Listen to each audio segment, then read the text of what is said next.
And a good Thursday, everybody. Welcome in. Chase and Big Joe, 102.5 The Game, live at the Omni Nashville Hotel at Bar Lines. Hope you're having a great day to this point. He's Big Joe Dubin. I'm Chase McCabe, Dr. Crane, Nick Frazier on the ones and twos back in the studio. What's up, JoJo? Oh, man, good to see you, buddy. Nice little crowd here at the Omni. We got our name on the big board. People looking at us like, what the hell's going on? And so we're good to go. It's a beautiful day. The Bears are in town. We got college football starting tonight up in Clarksville as Austin Peay takes on Gardner-Webb. It is a day that we should give thanks to the Lord because football is, at least on the college ranks, is officially here. I learned this morning when your favorite Kirk Herbstreit posted a picture of him and his dog Peter getting on a plane that Prime actually has an NFL game tonight. Do they? Yeah. Okay. It's they have a preseason. So the Titans will once again have the last game of week 3 of the preseason, which will be the last game of the preseason on Sunday or Saturday, I mean. But tonight it's New England and the Vrabinators against the Cleveland Browns on Prime. Oh, okay. And then before that, Pittsburgh, Buffalo, and NFL Network. I thought he'd be heading over to Ireland because, God, good Lord. Oh, sorry. As they it's the Buffalo Wings. My gosh. Has North Carolina takes on TCU Saturday at 11 o'clock. Yeah, that'll be fun. Over in Dubin, Ireland. So get ready for that game on Saturday. But we're good, man. It's an exciting time to be here. We got high school football tomorrow night. It's just this is it. This is why you survive May, June, and July to get to this point, and we're here. Yep. So the final week of the preseason, and then, as you mentioned, all the high school and college games going on. The game I am the most excited about college-wise will be late Saturday night. I was just out there, but Memphis and UNLV, that's going to be a fun game. So you were able to do a little humble brag on that right there. I like that. Yeah. I've learned from you. Man, it's Memphis taking on Las Vegas. Yeah, that'll be a great game. I mean, think about it. We got Titans Saturday night, and then right after that, you roll into Memphis and UNLV, and it's fun. So, man, yeah, exactly. I'm a little excited for Austin Peay Gardner-Webb tonight. I think that'll be good. I think Austin Peay's pretty good. Just because it's the first game, man. They're starting it all off tonight, 6 o'clock up there. Titans left tackle Dan Moore Jr. will join the show a little bit later on with Jake Lyman out at Titans camp as they I think this is the last day that's open to the public. They have the joint practice with the Bears. The Bears. And then Isn't cutting down day Sunday? Yeah. And then they basically have a week off to get ready for the regular season. So it happens. Yeah, it's here. I mean, it's here. So, cut down used to be after the Saturday on that Sunday. Then they'd have the Monday. Then the game would roll through. But with Labor Day happening so late, the latest it could happen in September, things were pushed back just a tad bit. But I think next year, college football is going to be pushed up a week. So this would be like week 0 would have been last week. This would be week 1 and going on. The thing I do like about having that week off, like next week for college football is I think it's big for the sport of football to allow these guys to go back to their alma maters and be at their games. Yeah, it's good. It doesn't mean as much as it used to with the transfer portal and all that. Right. But like I remember, going to Vanderbilt's first game and looking down on the sideline one time and seeing Jay Cutler, and how cool that was. Aaron Rodgers was there watching Jordan. Yeah. So, I mean, I think that's important, but football's here. I mean, whether you're ready for it or not, it is here. I'm excited, man. I'm excited. Quick rant as we start the day. Yeah. Not real rant, just listen.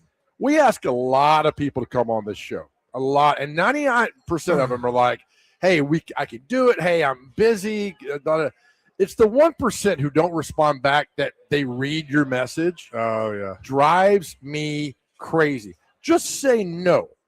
Like, and I know, I can tell. I've got an application. I can tell if you've read the email or the text or the message on Instagram. I can tell all that.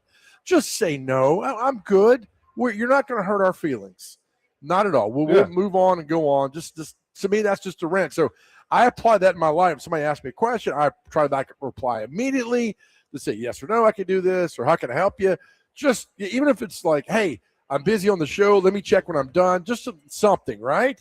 I just don't know why people just leave it up there and just, I'm done. Okay, I feel better. Well, I know why I do, because I forget.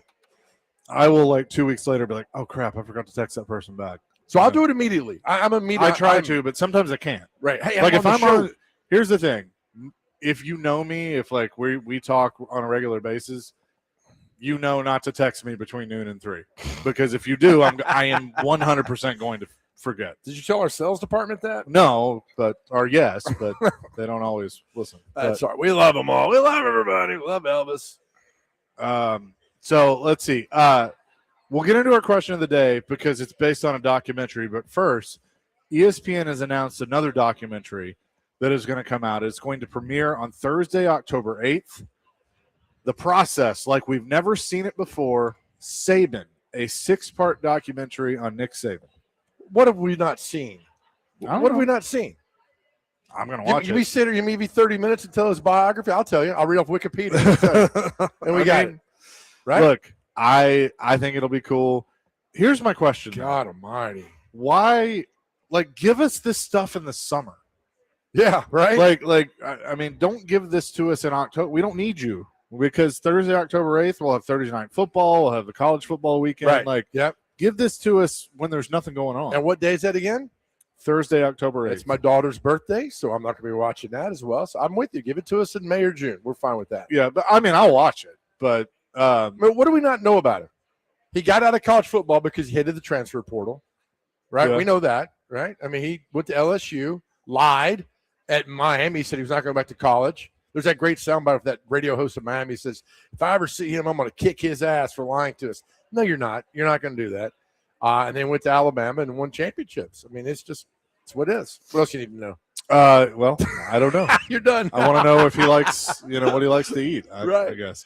But speaking of documentaries, the Vince Young documentary, Untold, I forget what they called it, the testimony of Vince Young. That's what it is on Netflix. I watched it last night. Yeah, it's very good. Okay, but there was a clip that has gone viral from it, and I laughed when I saw it on Twitter, and I laughed when I watched it last night. And that is, Vince, I think at 43 years old, 42 years old, whatever he is, has kind of had a mea culpa of taking responsibility for some things.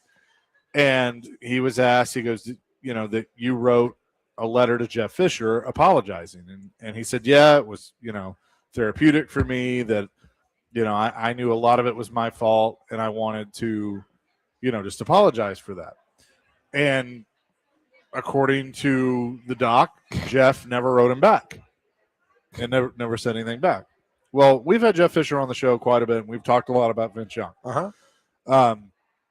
And then the next scene is the producer asked Jeff Fisher, why didn't you write him back? And Jeff kind of laughed and said, well, he spelt my name wrong. So I didn't think it was really him. Which is a great concern. Right. I get it. So I just kind of let it go. And then he said, in hindsight, I should have written him back so I could give him bleep about spelling my name wrong. Right. So that leads us into our question of the day. Our question of the day, based on what Chase just said about Vince Young spelling Jeff Fisher's name wrong, our question of the day is, how do you think Vince Young spelled Jeff Fisher? 615-737-1025. How do you think Vince Young spelled Jeff Fisher? Now, I think Fisher in his response was being funny. Yeah, I think so I'm going to too. give you a little, nudge here and there. I wouldn't like being, condescending in a way or anything like that. It was kind of like, hey, whatever, like your locker room, jargon, just talk or whatever. But that's our question. How do you think Vince Young spelled Jeff Fisher when he sent it to him? What do you say? I think it was JYF FLUSHR. Jeff Flusher. That's what I think he spelled it to him. I was trying to think of how I wanted to make this funny. Right. It's already funny, man. Just add on. So I think he spelt it BUDADAMS. Hold on. I'm not very Bud Adams.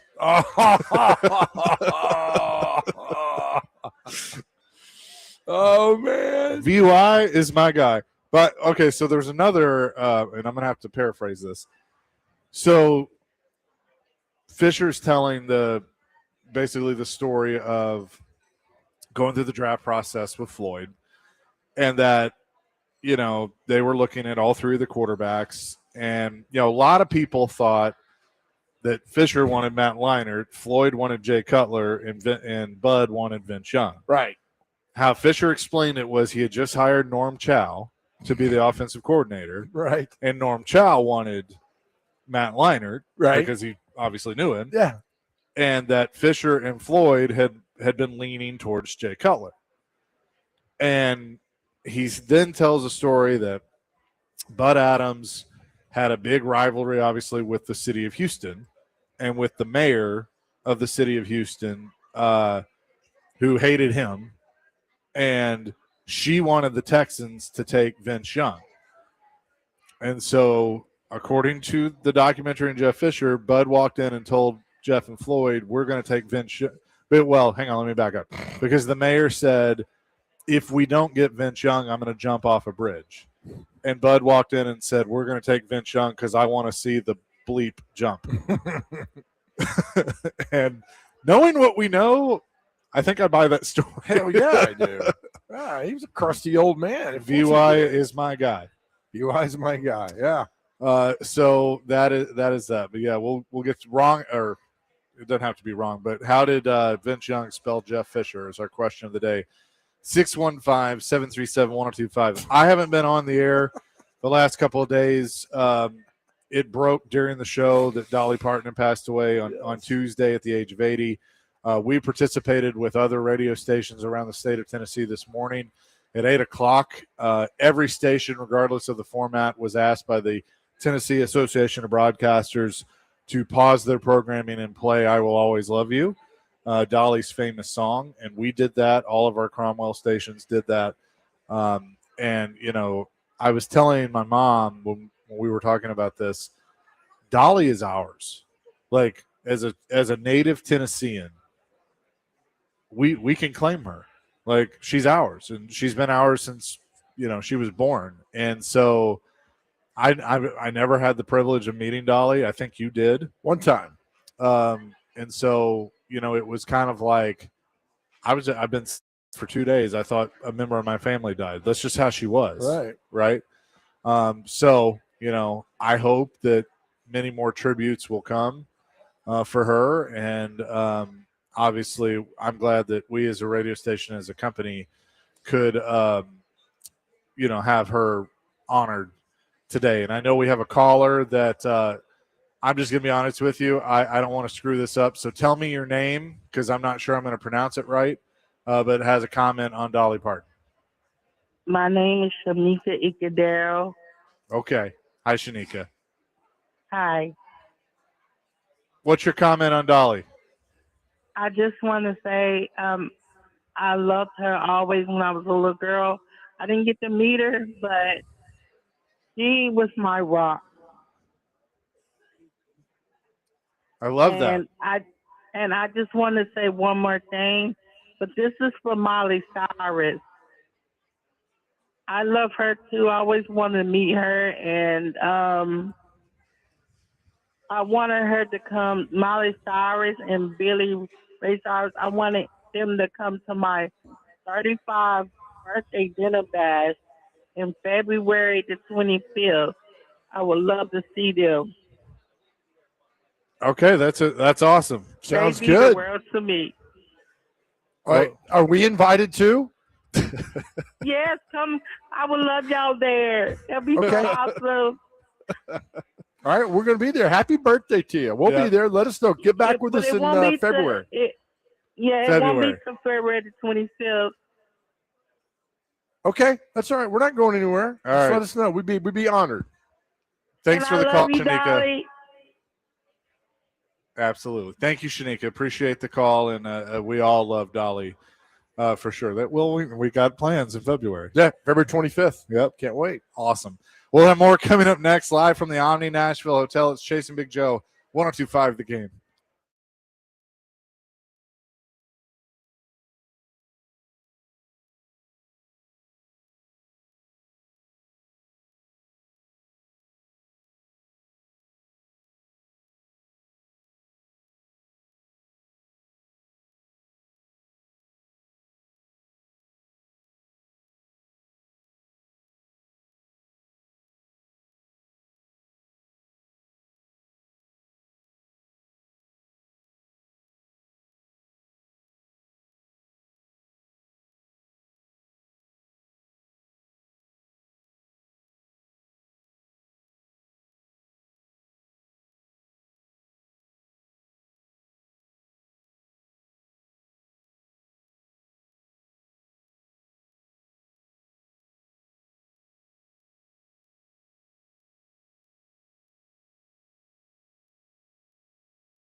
Chasing Big Joe, 102.5 The Game, here on this Thursday, live at the Omni Nashville Hotel at Bar Lines. Our question of the day is, if you've seen the Netflix documentary Untold, the testimony of Vince Young, there was a part where Vince talks about he wrote Jeff Fisher an apology letter. Jeff didn't write him back and joked that because Vince spelled his name wrong. And so our question is, how did Vince Young spell Jeff Fisher? Yes.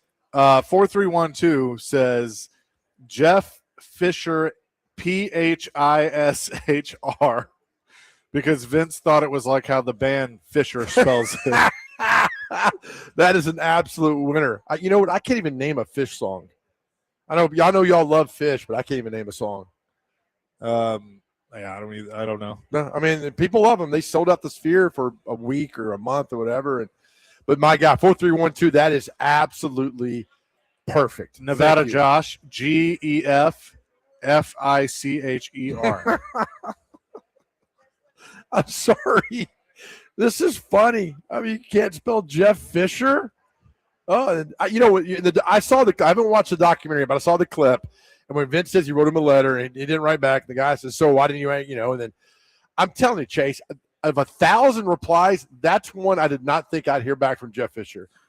What if he wrote like "Dear A-hole," like called him a name or something? There's some response on the text line that have said he's some of those could Richard. Be, Richard could be was used. completely different on those things. I don't know.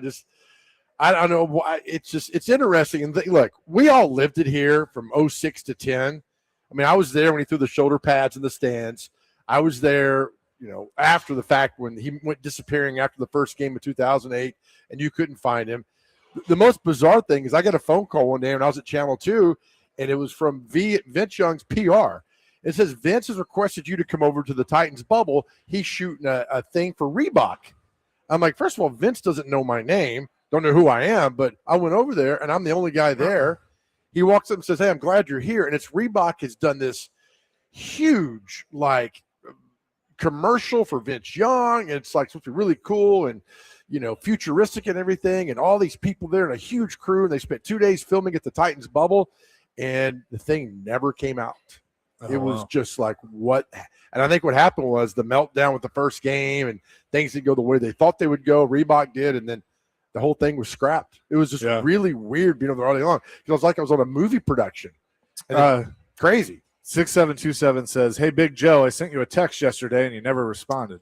I told you I don't respond to OnlyFans texts. Well, this was the text yesterday. "Hey, Big Joe, just want to thank you for mentioning to watch CMA Awards from 1989 with Dolly Parton. I had never seen that before, and now I've bought that song on my phone, so thank you very much." You're welcome, buddy. There we go. We were really busy yesterday. But thank you. What number is that? 6727. 6727. Appreciate you. Lenny says Jeff, Geoff. When I was younger, I read that as Geoff. Right. Hello, family shoe. I mean, come on. I mean, I'm absolutely curious now how we'll talk. Jeff Fisher will be on our show tomorrow. Maybe we could ask him how his name was spelled. Oh, we'll ask. I want to know what he's going to come out to T-Line in West Nashville. I'll have to tell him that Mark Bulger is one of the owners.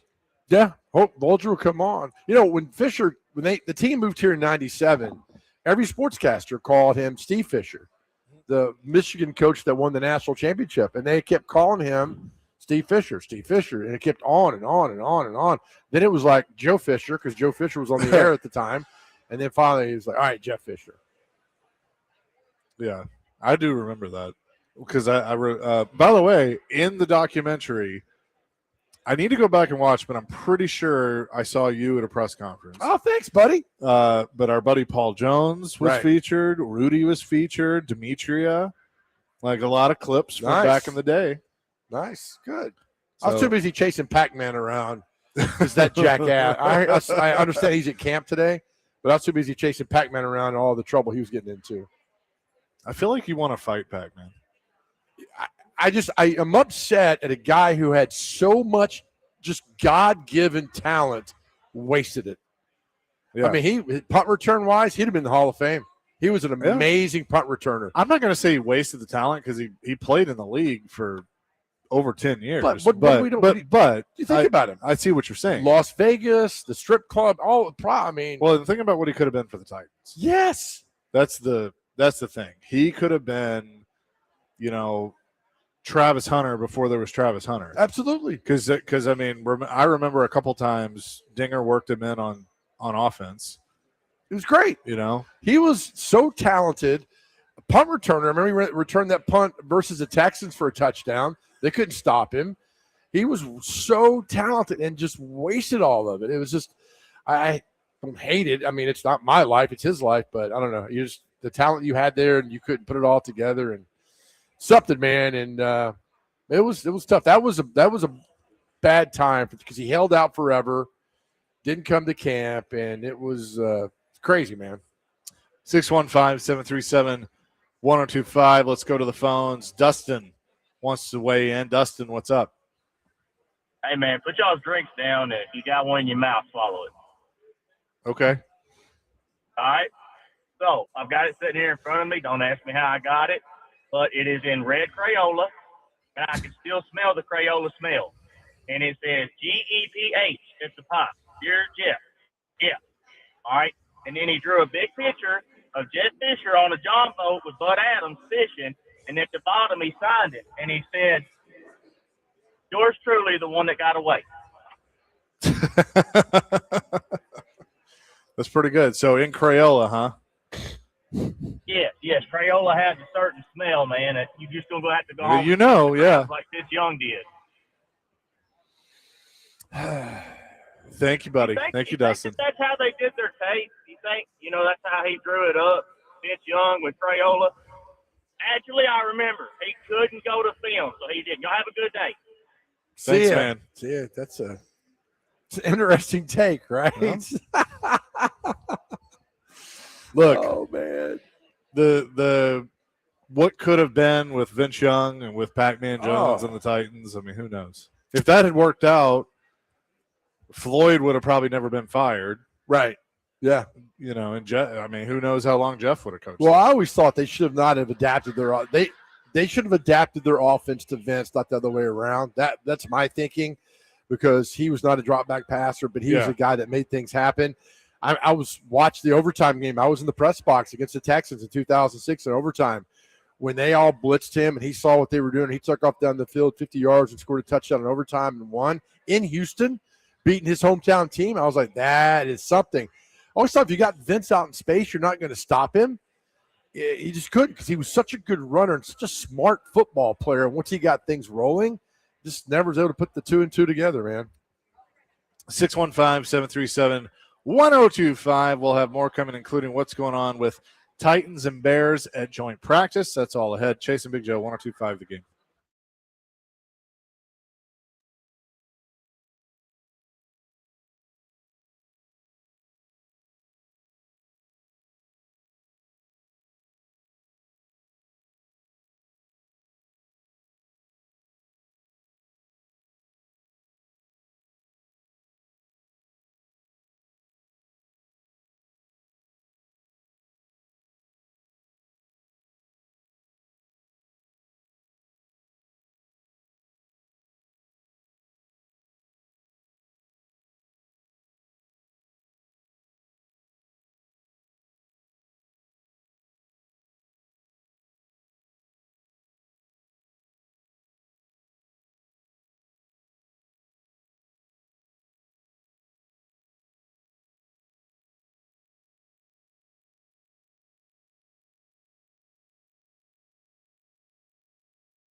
Chase the Big Joe, 102.5 The Game on this Thursday. Our birthday celebration will be tomorrow. You can hang out with us at T-Line in West Nashville as we celebrate 102.5 The Game's 15th anniversary. Also, we're going to have gifts for you that we're going to be giving away every hour starting at 6 o'clock in the morning, including Preds tickets, Vandy tickets, concert tickets, and more. Plus, if you stop by T-Line, you can sign up for a chance to win Nashville Predators season tickets. We're giving away season tickets to the Preds. You got it, but you have to come by and sign up. No, you can. Well, you could pay Joe and I to sign you up, but we'll negotiate that off the air. No, I'm kidding. You have to come by and sign up for your chance to win. You can visit thegamenashville.com/birthday. Now, I'm going to feel like a NASCAR driver here, but a huge shout out to our sales team led by Sean Fort for getting all these sponsors that have been longtime clients or some people jumping on for the first time to be a part of our birthday celebration. Pickers Vodka, made for the memories. Tennessee Men's Clinic, Parman Tractor and Equipment, your proud Takahouchi dealer. The Wine Cellar in Hendersonville, Hiller Plumbing, Heating, Cooling, and Electrical. TJ Anderson Homes, Family Leisure, Houston Clinic Orthopedics, Bob's Steak and Chop House right here at the Omni. Franklin Motors, as Joe likes to say, y'all ride is here. The International Brotherhood of Electrical Workers, Local 429, Red Spirits and Wine in Bellevue, Adventure Science Center, Job News Nashville, Deer Run Camps and Retreat, Sexual Assault Centers, Big Brothers Big Sisters in Middle Tennessee, Circa Sportsbook Kentucky, and then Sap Barbecue.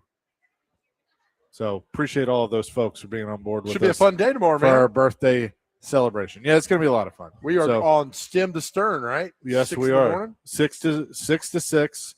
We're going to have some special announcements tomorrow, some fun things that we've been working on. So we're excited about that and so much more. Good. So well done, buddy. It'll be good. So come by and see us and listen all day because we made it 15 years. 15 years. Pretty crazy. Got our learner's permit. We sure did. I believe we have a winner on our How Did Vince Young Spell Jeff Fisher? Oh, my God. All right, let me hear it. This is Ken in Paris, Tennessee. Honor Fisher. Oh, my gosh. That's good. I mean, that's obviously coming off when Vince could not pronounce Harold Landry. He said honor. Yeah. And we're like, God, that was 2018. I was like, that was here. No, it's 2018. Yeah. So just a very viral moment that happened because we were all like, who the hell was that from Boston College? He's not on the roster.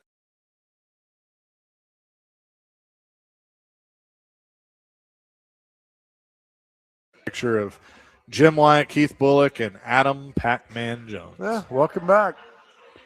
So that's good, man. It's over now. Nothing you can do about it. Well, I mean, about spilled milk. I think he eventually got stuff together. I hope he did. I mean, he played a nice time with the Bengals. Did he play with the Cowboys for a little bit too, as well? He left here for the Cowboys. The Cowboys. Yeah, that's right. He left here and went to because I remember the year that the Cowboys were on Hard Knocks. That was when all that was happening. Man, I remember on a team bus, 2006 in Denver for a preseason game, when he got on the last bus and there were clients on the bus and they were in a seat and he wanted that seat and yelled at him. And Titans director of security came back and said, we need to talk, took Pac-Man off the bus.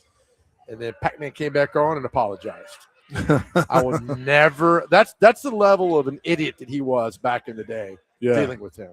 So I make no, I hope he got his life together. That's fine. But we can also talk about what it was like with him in 05 and 06. And look, I mean, people that were around him, if you don't want to forgive him, you have that right. Sure. Because you lived it. Yep, that's right. So so I totally understand it. So I always laugh because the wide receiver coach of that West Virginia team that he got drafted from was Butch Jones. Oh, wow. That's interesting. Here's a little interesting nugget from Adam Schefter. Former Bills head coach Sean McDermott is at Titans Bears practice today, spending time with Chicago head coach Ben Johnson. Oh, okay. Well, I mean, good for him. So right. Would you not want to delve into the mind of a former NFL coach who came so close to getting to the Super Bowl but never did and Pretty good coach. I still don't understand why he get fired. I mean, my guess is, do you go to Josh Allen and say, like, do you want a new head coach? And he goes, yes. I think so. I mean, that's kind of what it feels like. I think it's a cumulative of people in the organizations. This is time for a change and see what happens. Yeah. But that window up there is closing ever so tightly every day and every season. Yeah. I think that fan base deserves a championship, but like you said, they need to get it as quickly as possible. You know, maybe some fan bases don't deserve it because it keeps them in our lore a little bit. I mean, think about the Bills, how they lost last year, right? To the Broncos, that controversial play and all that went on. He missed the tight end down the middle of the field. Then, you know, did they not change the NFL playoff overtime rules after the Bills-Chiefs game? Yeah. You know, I mean, there's another heartbreaking way to lose, and then it's just on and on and on. So maybe you are. I mean, you know, I feel bad for Browns fans who are the most loyal. I mean, that team is awful, and it's not gotten any better. And you got rid of Baker Mayfield, and what you got there now was a disaster. But those fans are just ever so loyal and awesome. I would love to be a Browns fan. So, like, in the NFL, to me, it's the Browns, Bills, Lions, it may be Vikings. Of fan bases that are just like they have just endured. Yep, and you can't. You know, the Cardinals know, Falcons know. You know, Carolina and Jacksonville became. You know, they were in the mid-90s. Titans. I mean, it's just as much as I would love to see. I mean, obviously, I want to see the Titans win a championship, but there are a lot of diehards. You know, I call them two-tone till I die. Like they are A1 since day one, and they deserve it. But this fan base is a lot of fan bases, and it's fickle. And it's when they're good, they're on board and they're excited, and when they're not, they don't care. Yeah, I'm with you. Like in the mid-90s, there were no Patriot fans, and then they all start winning games. Like our buddy Justin Beasley is like, I'm not a Patriots fan. Why? There weren't a lot of Colts fans. Like, well, it's same thing with Yankees fans. Like I know Koharski gets on with Wednesday with Robbie and Rexford and talks about that, and I think it's great. Paul's got a point. There are people I know who are Yankees fans who can't name a Yankee besides Babe Ruth. Yeah. Like, why are you a fan? Well, they're winning. Right. That's how you become a fan of anything. You know. Well, I got that, you know, for being a Cowboys fan, but you know, I had a lot of family in Texas. Don't start. You're trying to defend yourself now. Well, I am defending myself, Mr. McCabe, and I am correct.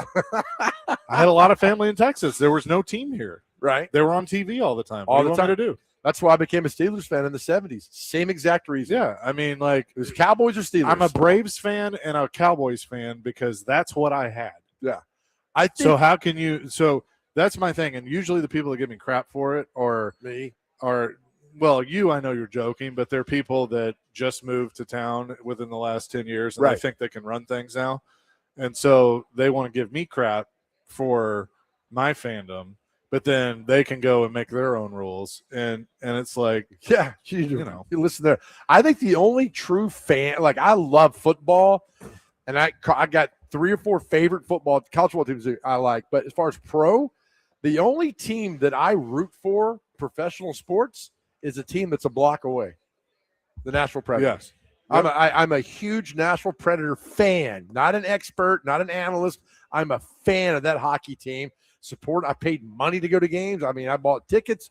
That's the thing, is that I am a fan of that team. Otherwise, I love football across the board, but professional, I love the Nashville Predators. I have for 20-something years, 28 years now.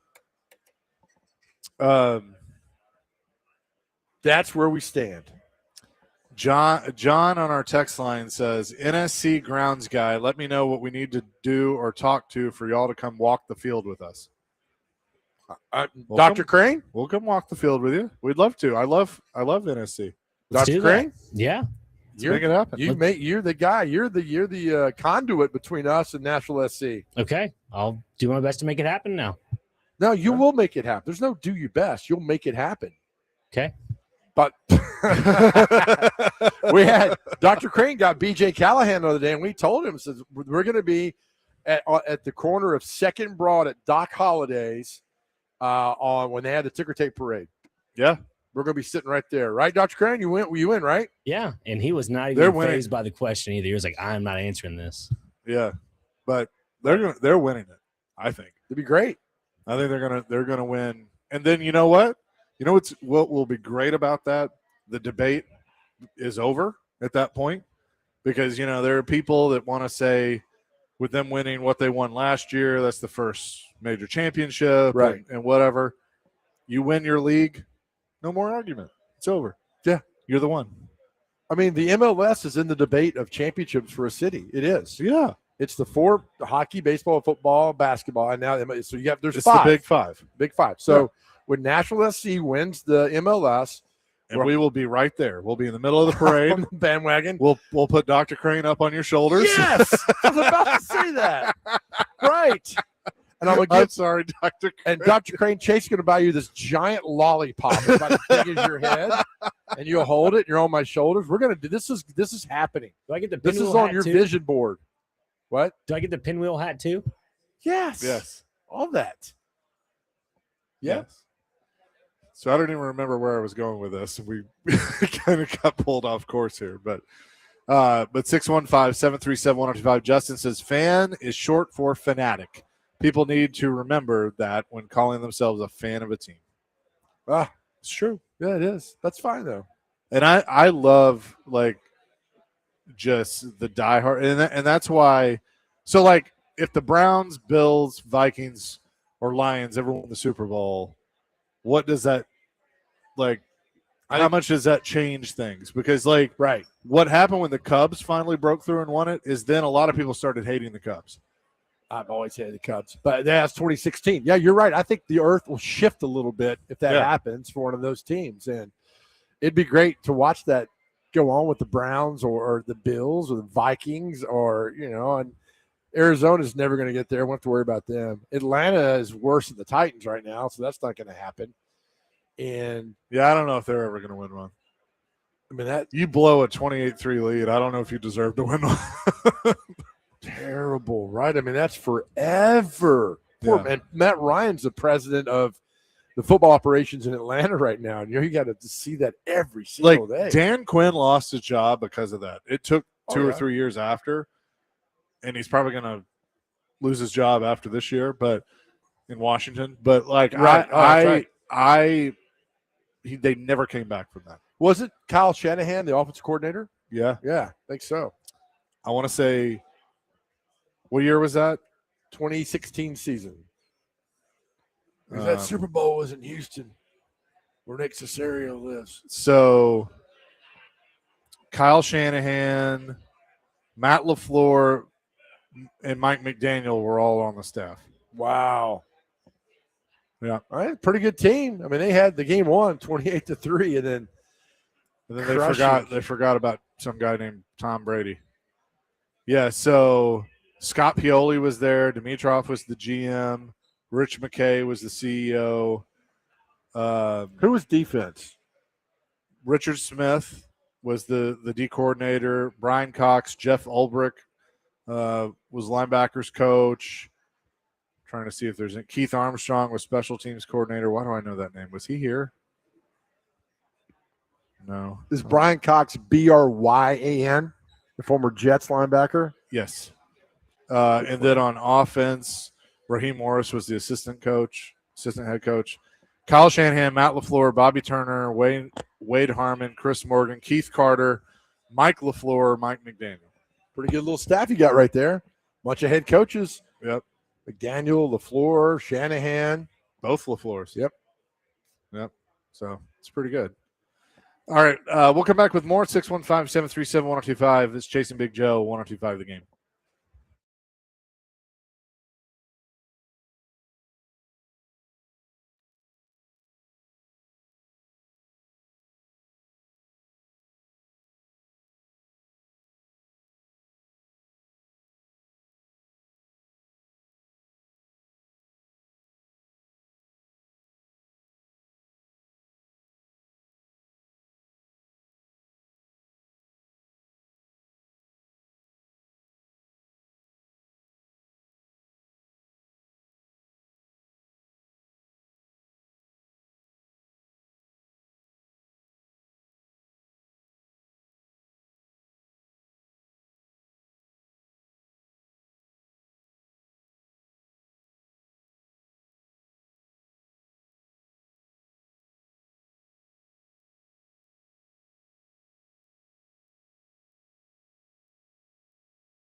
heart attack. We are coming to you live from Dicka's here on Thanksgiving Day, a day for giving thanks for or taking punishment from a team that is known as the Bears. The Bears.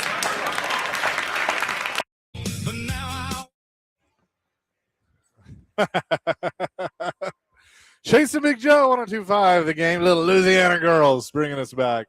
Where can people find this? Just go Big Joe and the Go on Apple Music. It's all the streaming services with a special cut on the album from one Chase McCabe. That's right. Isn't it crazy? See, because like it comes up on the radio dial, like your song, it says featuring Chase McCabe. It's very surreal. Yeah, it's pretty cool. I listened to the whole thing yesterday driving around. Thanks, buddy. And you got some bangers on there, It's man. good, man. It's just, maybe our good buddy Luke Combs will hear us out in or Dixon, wherever he's out there. And Luke, you feel free to cut into these 10 songs that we got. I could see him singing that. I could see him singing Fajitas and Margaritas. Yep. Come on, Luke. Just reach out. Look, we just need one song That's each. Dr. Crane too, and you can find it. You can find us on a beach somewhere. We're good to go. We'll do the show from the beach. We'll do that. So, look, this is Nashville. There's some songwriters listening. We got some songs. Reach out. If you own a publishing company, reach out to us. We're not asking for the moon, man. We just want to knock. We'll keep knocking on the door. I've been knocking on the door for a lot of places here in town. Nobody answers, and I'm still not going to stop knocking. Yeah, we'll knock the door down. Get us in. We got some good songs. Let's go. Let's do this. Make it about us for a little bit. What we always do. So something I wanted to bring up with you, the NFL unveiled the rivalry jerseys. The Titans dropped their new one, which the more I look at them, the more I like them. I love the light blue helmet. I think I would love to see a combination with that and an all blue, the all light blue. But Houston, their version is basically the Oilers because they won't let it go. And, my thing is, I go back to, should the NFL had done with Houston like they did with Cleveland and basically said, Bud, you can move the team, but the Oilers stay in Houston. Was he not asked that? And he said, I'm keeping it. Yeah. I mean, I think he said, no, it's mine. Yeah. I came up with it. I was young. You probably know this better Art Modell, I thought, had the same thing, but was it because didn't he sell some of the franchise that they were basically saying, no, we're going to leave it in Cleveland? Or I think that was part of the deal. It's like, we'll give you a franchise in Baltimore. You can move, but the Browns, this iconic team is staying there. And they stepped in. I'm not sure what happened. I think Bud, from what I recall, it was on the table and Bud took it with, no, this is my team. And I don't blame Bud. This is my everything. Here's my thing with the Texans. I think they do this because they know it infuriates Titans fans. I think they absolutely do that to infuriate Titans fans. Well, because they've known it's gotten back to Amy Adams. Because it infuriates her. Yes. Yeah. I think it's 100% they are punking Titans and Titans fans. And you guys fall for it. Well, see all the bitching on social media about this. Here's the thing. They let the team go. They didn't like Bud. Right. The city hated Bud. And they wanted the team to go. They knew. I think everybody knew that the NFL would probably give them another franchise, and and that's exactly what happened. They were without a team for 4 seasons? Oilers up to 96, and the Texans happened. So 97, 98, 99, 2000, 2001, 5 years. 5 years, yeah. And they popped in 2002. But listen, people live in Houston, some good friends. They all hated Bud Adams. Right. Hated Bud. Right. So my thing is just you've had the Texans for almost 30 years.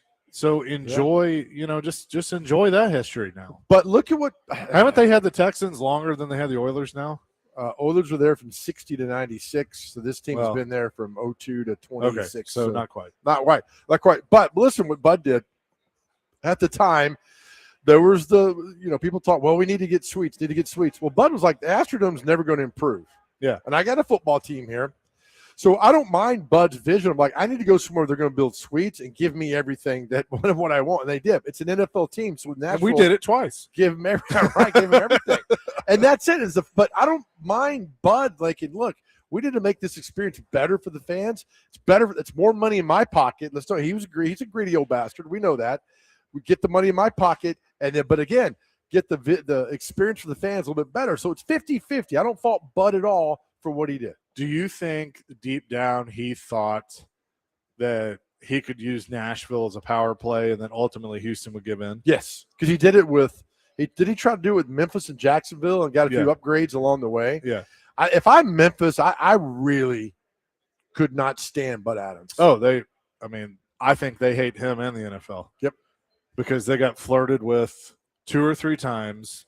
Remember in 95 or 93, but for the 95 season, it was between Charlotte, Jacksonville, Memphis, St. Louis, because I don't think the Rams have moved back yet. They had moved back in 95. Yes, they'd left the Rams. LA moved back there.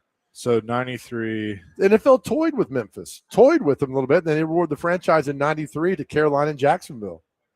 So it was Charlotte, Jacksonville, Baltimore, St. Louis, and Memphis. Then the Rams moved. Yeah, 93. So Charlotte gets a team. What's funny is now I know the Rams are gone, but every city got a team except Memphis. That's right. Yeah, and so the Rams went back to play there in 95, won Super Bowl in 99, and then left in 15 to go back to Los Angeles, and then Fisher was the coach of that team that moved back there. But, yeah, so that was the last expansion. Well, Houston came in 02 after that. But the Memphis Hound Dogs. See, I love the old Showboats name. That was, to me, that's the USFL team. And when Reggie White played there in the mid-'80s, man, I guess I got the poster of Reggie White. It was awesome poster. But, yeah, the Memphis Showboats would have been something, but that's gone. That ship has sailed for them now. They might lose their basketball team. We'll have more coming in hour. Number 2 is Chasing Big Joe live from the Omni, 102.5 The Game.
Hour number 2, Chasing Big Joe, 102.5 The Game here on this Thursday, live at the Omni Nashville Hotel at Bar Lines. We appreciate them for being on board with us and always having us here on Thursdays. He's Big Joe, Chase McCabe, Dr. Crane, Nick Frazier back at the studio as well. Titans and Bears joint practices. I think they're wrapping up. Is that right, Dr. Crane? That's what it sounds like. I'm trying to follow it along on Twitter as well. Okay. Let's see. A couple of notes from Tehran.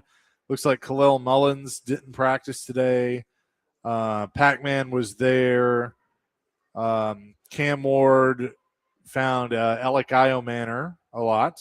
Cordell Flott broke up a pass from Caleb Williams. And also, it looks like that Carnell Tate had a good day. Go back. You read a breakup pass? I did, yeah. I'm reading Tehran's notes. I like Tehran. That's just a funny note because Cordell Flott's had an awful camp. But again, that's why I wanted to give him a little shout out because it's been a rough camp. Right. I'm curious to see who all plays Saturday. Does Robert Saleh keep? I would like to see him let Cam do the whole first quarter. Yeah. Because you got 2 weeks off, right? Do the whole first half. Lead the team out and say, I don't need to see Will Levis Saturday. I'm done. We've moved on. I'm done with that. So I need to see Cam Ward and Mitch Trubisky, and that's it. That's it. We're done. Because if Cam Ward gets hurt, Trubisky gets in. If you're down to Hendon Hooker, if you're third quarterback, your season's done. Move on. Yeah, I'm 100% with you. So we'll get a report. Dan Moore going to join Jake Lyman here in just a little bit as well. So looking forward to that. You know, what's funny is we've talked about this. The offensive line, I think, has had a pretty decent camp. You know, we said as long as they're just average, that's an improvement over where things have been. I don't know if I'm ready to say they're above average in preseason. I want to see that in the regular season. Right. But I'm not sitting here going, oh, my God, they're going to get him killed. Well, the first drive against the Niners in the first preseason was pretty good. I mean, It was misdirection, you know, guys going left, hitting guys on the right, guys going right, hitting guys on the – I mean, it was a bunch of like, all right, we're confused. And maybe that's the opening game, and I get all that, but they did go down and score. Now, versus the Seahawks, you're playing against their number twos, and you did terrible. That's a gigantic concern for me going forward, is that you did terrible first facing their number twos. Now, what do we see? If I see more of what I've seen the first 2 games for Cam Ward, I'm scared to death going into that Jets game. If he gets it together and plays pretty decent, then I think we're good for the opening game. And I hope they come out on September the 13th, and Cam is Joe Montana and Carnell Tate's Jerry Rice, and they are on a mission together and win games. I can't wait. So do I watch? I put much stock into Saturday? I don't know. But so far, I'm not a fan of what I've seen. Okay. That's fair. We got a little broadcasting news over there? We do. For the Preds? Yeah, I saw that. They have announced their with Scripps the first year, their broadcast schedule and also the broadcast team. Everybody's back. And so good to see. Willie Donick, Chris Mason, Hal Gill will be in the studio, Lindsey Rowley, Kerry Hammer. So good to see them all back in gold. That's the spot. Isn't that what it's called Yes. on the Channel 5, the spot? Yep. With Scripps Sports. So it's Channel 28 over the air, and then it's on, from what I understand, Xfinity, DirecTV, not on YouTube TV Come as on, of yet. Man. Aren't you part of this broadcasting crew? Come on. I run radio. I run the radio team. So I focus on the radio side. That's what I do. That's probably. Does it? So that's like my favorite part of this when somebody starts complaining. Well, I saw this on TV, and I go, "Whoa, now I have nothing to do with that." You get to ask all the time. Well, what about radio? That does not concern me. And that goes on. So yeah, so Dan Moore is going to be with Jake here in a little bit, and maybe we can pop in a question or two just to see how things are going. But if Dan Moore can have an average season, I mean, this could be really good for the team. When the number twos are whipping your butt for your number ones, that's concerning. That's extremely concerning. But then again, as Tim Hasselbeck said, this team could start 3-0, and we laugh at all the preseason talk that goes on. You said something earlier that about fan bases, which I wanted to say is that week 2 is going to be an away game for the Titans. Yes, because the Eagles are going to bring a lot of fans here. The Eagles will take over 60% of that stadium. So I'll be curious. I'm glad you brought that up.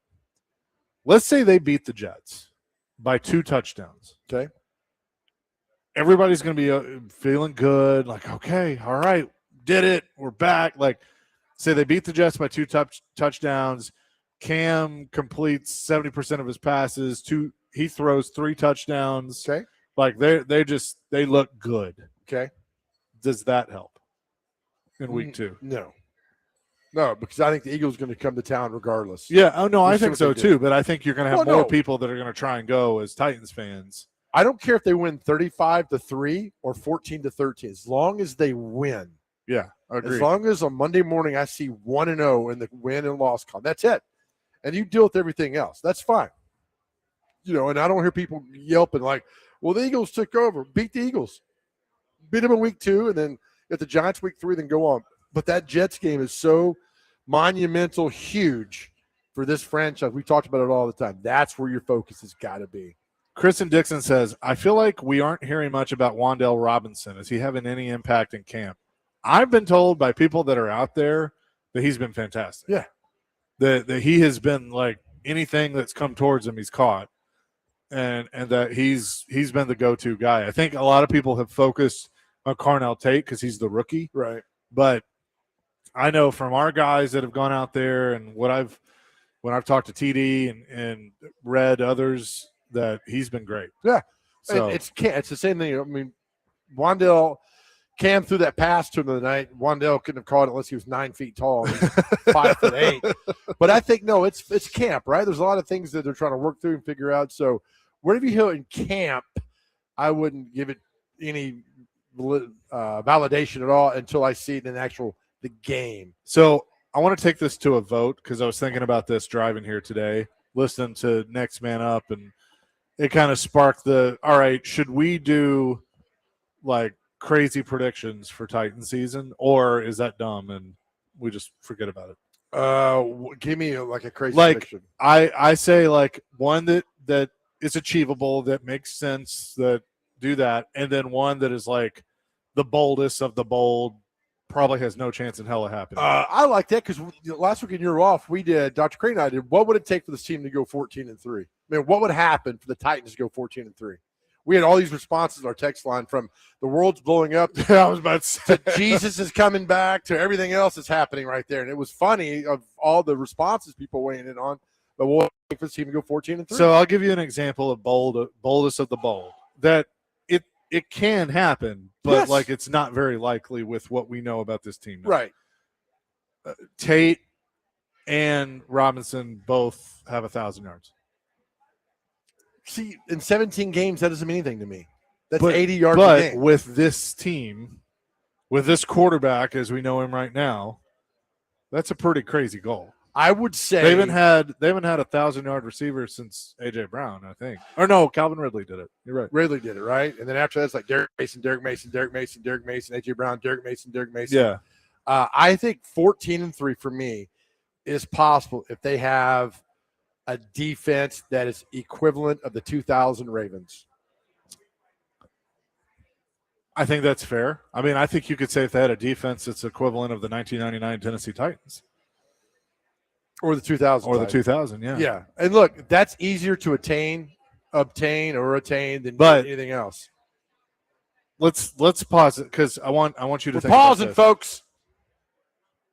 They need a guy that we have not talked about one bit to be talked about every week if that's going to happen. Okay. And I'll tell you who that is. We'll do that next. Chasing Big Joe, 102.5 The Game.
Chasing Big Joe 102.5, the game here on this Thursday.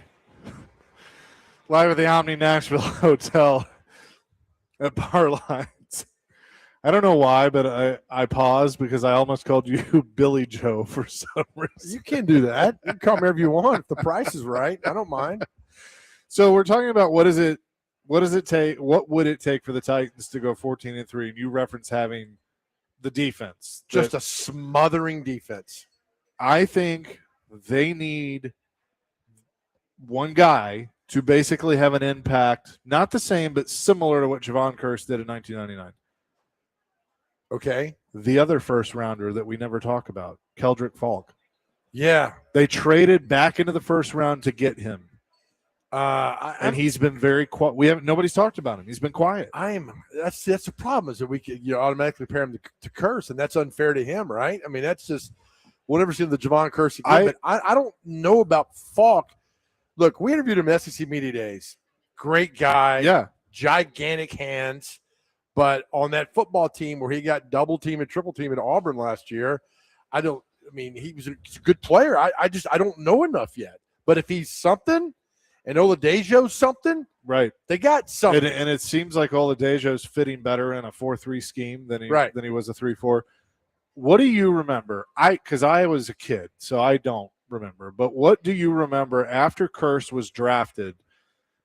Did he show out in training camp? Was there hype? I mean, I remember it early on. He became a household name, but I don't remember the buildup. Yeah, I remember the first preseason game was against the Falcons because that's when the Nissan Stadium opened, and he was a terror right then. And then it wasn't so much – he was making plays. The first two games were against the Bengals and the Browns, and then it slowly took off. And that Jacksonville game down the rain, he took off. They played San Francisco out in Candlestick. He started then he just exploded, man. He just exploded. But it was talked about, but we had no idea that Javon Curse is going to do this. You could, Derek Mason would be able to weigh in better because he saw him every day. Yeah. Every day. And it's like, oh, okay, we got something going on there. Then he took off, and then it was really cool with him. And you saw, and of course, the Rams came here. They were 6-0, flying high, and Javon Curse just destroyed Fred Miller. Kurt Warner was scared to death, couldn't get a pass off. Nissan Stadium exploded. That was an amazing day. He had 14.5 sacks his rookie year, and he never came close to that again. Well, that's the thing. Remember, we talked about what Bill Parcells told Lawrence Taylor. Bill Parcells did not draft Lawrence Taylor. Ray Perkins did. Yeah. Parcells came in the next year and says, all right, the whole league's got tape on you now. The whole league's got – what are you going to do? Right. And Lawrence says, well, I got to do better. He's like, you got to reinvent yourself. I'm not saying that Curse didn't do that, but you kind of like, all right, we need to maybe double team this guy now. And then, of course, he got hurt, and then later on, then he wasn't the same. So his first game, which was here against Cincinnati, he had 5 total tackles, 1 tackle for loss, no sacks. Okay. The next week, 4 total tackles, 4 tackles for loss, 3 sacks. Tim Couch. Yep. He put Tim Couch on his bottom the entire game. Jacksonville's third game, 7 total tackles, no sacks. He didn't have a sack again until 7th game of the year against St. Louis. How many have that game? 1. Okay. But he had 5 total tackles. And that's where Fred Miller, I think he had 6 or 7 false starts. That's where he got the name false start Fred. Yeah. So. But that Jacksonville game was in the pouring rain down there in Jacksonville, and Mark Burnell was the quarterback getting the ball off just in time. Yeah. So, but my point is, and I'm not necessarily saying he's got to be Javon Curse, but I'm saying he's got to have an impact on this defense. And I think Oladejo is another good one. I mean, it's got to be more than Jeffrey Simmons. Well, here's the problem is that Saleh likes to rotate guys. Yeah. So if Falk is in a good rhythm, he's coming out of the game. Yeah. And Robert Saleh knows what he's doing. You talk to those Niners players and the guys of the Jets on defense, they love Robert Saleh. I think he's a masterful defensive coach and get the best out of you. It's the offense we're worried about, right? That's the thing. So I'm not worried about the defense at all. I'm worried about the secondary. I'm not sold there yet. Yeah, well, maybe there's maybe they're just second team. That's a problem. Do you start a guy who's second, who's making $1.2 million over a guy who's making $18 million? I hope so. If he's Yeah. better. I mean, I think why am I blanking on his name? The kid from Alontae Tennessee, Taylor? Alontae Taylor. I think Alontae Taylor's had a decent camp, Yeah. but Flott has not played well in the preseason. No. He's had some good practices, but he hadn't played well in the preseason. Well, he obviously was good enough in New York for them to bring him here and sign him to a big contract. Maybe just. And I worry, is Kevin Ready. Winston ready for the major role? We'll find out. Yeah. To see all that. I mean, the linebacker. There's some good depth pieces there, but I need a superstar. I need about 4 superstars. That's what a defense needs. You got one in Simmons. Give me 3 more. Let's see. A couple of other reports. I guess did Wandale get shaken up a little bit? But I guess he walked off under his own power. So we're good. Guess he's good. But I do think, with that being said, I think there'll be a point where there are no more preseason games because we talked yesterday, Dr. Crane, about guys dropping left to right in training camp.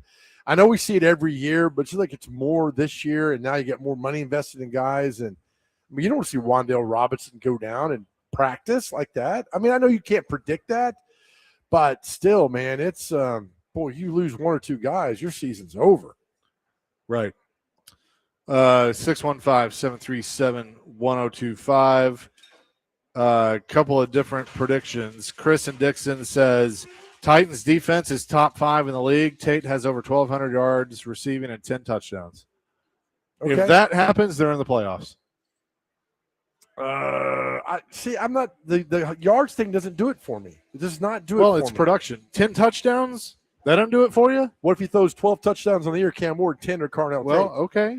I mean, I need to see it. That's a collective. But the top five defense. That makes me think if you're getting that kind of production out of a receiver plus a top 5 defense, I think you're in the playoffs. I think you're because a long way going. He's not getting 1,200 yards if the quarterback isn't halfway decent. Yeah, I'm with you. But I think the defense to me is what's got to be. I agree. I think top 3 defense, top 3, where every week the other team's like, oh God, we're in for a battle today. When was the last time a team said that about the Titans? Long time. 2008, maybe. Yeah.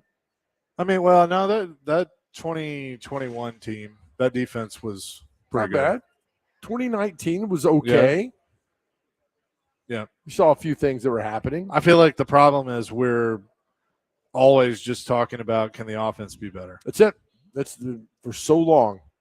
For so long. I mean, it's the quarterback-driven league. It will always be that way, and that's what you see.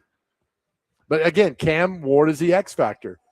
If he could be decent and get things together and get that offense rolling, I think they'll be fun to watch. Yep. Coming up next, something is going away, and I think it's been in the making for about 10 years now, and you and I think, are both happy about it. Oh, okay. I don't know what this is, but I'm looking forward to it. We will discuss that next. Chase and Big Joe, 102.5 The Game.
Chase and Big Joe, 102.5 The Game on this Thursday, live at the Omni Nashville Hotel at Bar Lines. Be sure to subscribe to our YouTube channel at 102.5 The Game for live shows and exclusive content. And also check out the Sounds on 94.9 The Fan. They take on the Jacksonville Jumbo Shrimp pregame at 5:50, first pitch at 6:05, presented by Twin Peaks Family Leisure and Social Cantina. So it looks like, Joe Dubin, that the Pro Bowl is officially going away for good. There will be no more Pro Bowl games. There won't be a game like there used to be.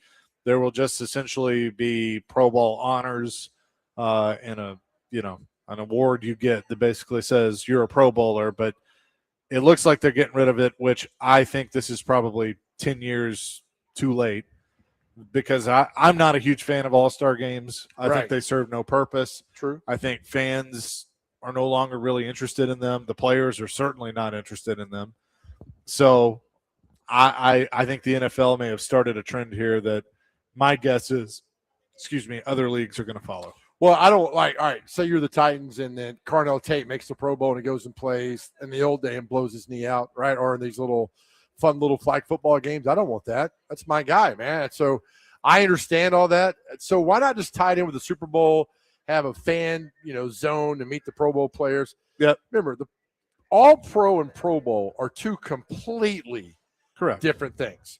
Like Vince Young was a Pro Bowl in 2006 because 4 of the quarterbacks dropped out. You got to get and who was one of those quarterbacks that dropped out so Vince could get the spot? I don't remember. McNair. Okay. So, yeah. So, they, you still Pro Bowl. So now you got like 8 Pro Bowl quarterbacks. I'm fine with it. I don't watch it anyway, and I'm like you. But I haven't watched it since the last time I watched it, it was a regular game, played as a regular game, and I barely watched that. Well, I will tell you this, that when they switched the format, the ratings went up. Yeah. And the Pro Bowl ratings were higher than like any baseball game throughout the season, even rivaling playoff games. The ratings were better than hockey. I mean, it was insane that people still credit. So I was a little bit surprised that they canceled that because the ratings have been so well for the Pro Bowl throughout the years. And so I'm fine with it. They're good. I mean, they're moving on. But make it tied into the Super Bowl the next week and have fans a chance to meet the players and all that stuff. Yeah. So I'm glad it's going. Also, they're tearing down Aloha Stadium, which is pretty ironic. So hate that. Yeah. That was. Oh, JoJo, I was going to a game. I was about to say, did you ever go there? Oh, yeah.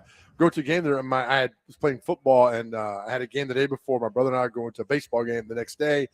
And Rick Sweet, by the way, was the Sounds manager. Yeah. Played for the Hawaii baseball team. And my knee buckled, my knee popped. So I laid on the concourse Aloha Stadium screaming bloody murder because my kneecap had popped out. Oh. Then they took me to Tripler Hospital. For any Army kids, Air Force kids, no Tripler Hospital. They took me over there, and I was there for like 28 hours trying to get my kneecap popped back in. Oh. But you know what I did, buddy?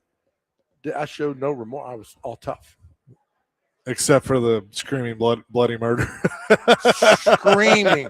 How old were you? I think I was I 11 or 12? Right in there. I remember telling my brother, I said, I don't think this is right. And he's like, no, it doesn't look right. My kneecap is to the side. And I was like, oh, my God. But, they had the Pro Bowl there for years, and it was great. But Aloha Stadium, and now they're everything on the campus for whole Hawaii. Their new stadium's nice. It's very nice. Yeah. On campus. Put it on campus. But I hate to hear that because it's right next to Pearl Harbor, Aloha Stadium is. And so it's a pretty stadium, I mean, and just on the Pro Bowl, like I think, for the guys that it was the week after the Super Bowl. So it was, the season was done. Your commitments were done. You got a free trip to Hawaii with your family.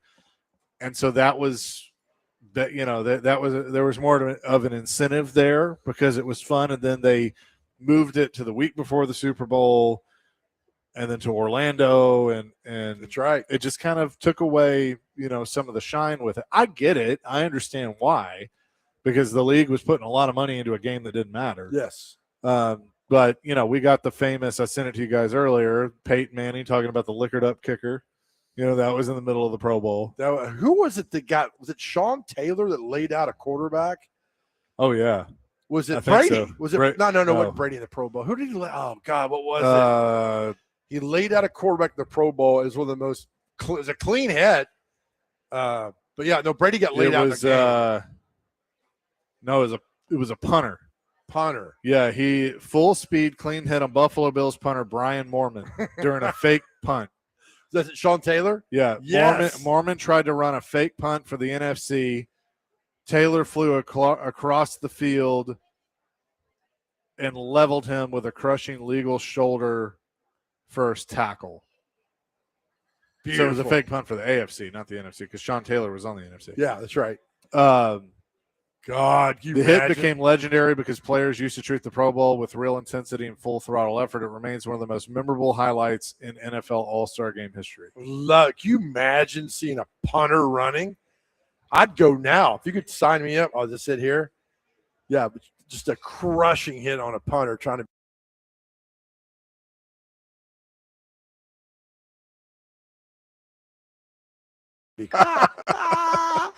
I mean, that was clean. That was completely clean. Oh, my God. Declared, stamped that guy. The punter got stamped. I mean, boom! In a Pro Bowl game. Oh, that's great, man. I love the Army crawl after, too. By the way, Sean Taylor, you talk about what ifs. Like, I mean, it was so tragic. Then, him dying, or getting murdered. But like, if he had played his full career, I mean, he's in Canton. Oh, no doubt, no question. He's so good, man. Awful, just out of awful. Miami. Out of Miami, yep. Oh. And I think his locker in Miami is still untouched, or is it the Redskins? One of the two places his locker is still untouched. It's like there. Everything is glassed up. Yeah, that's cool. That is very cool for all that. Yeah, but that's it. Yeah, I mean, we missed because 21's retired. I think by Washington. Yes. Yep. I'm pretty sure. I mean, he was a hell of a player. Titans practice has wrapped up. We will, whenever they give us the word, Jake will have Dan Moore. As Jake's put in some extra time today, hanging out there at Titans camp. So we'll hear from Dan Moore Jr.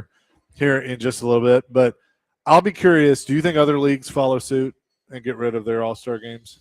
The NHL better than I, would they? Well, they've kind of, I mean, I guess they're having one this year, but they've kind of shifted into like the Four Nations doing a tournament like that. I think more people would prefer to see that. I didn't mind when they did, like when Shea Weber do the slap shot at 100. The 3-on-3. Well, yeah, that's the traditional All-Star weekend. Yeah, I'll give me more of that, right? The game when they win like 11-7. Yeah. The NBA, it's not going away.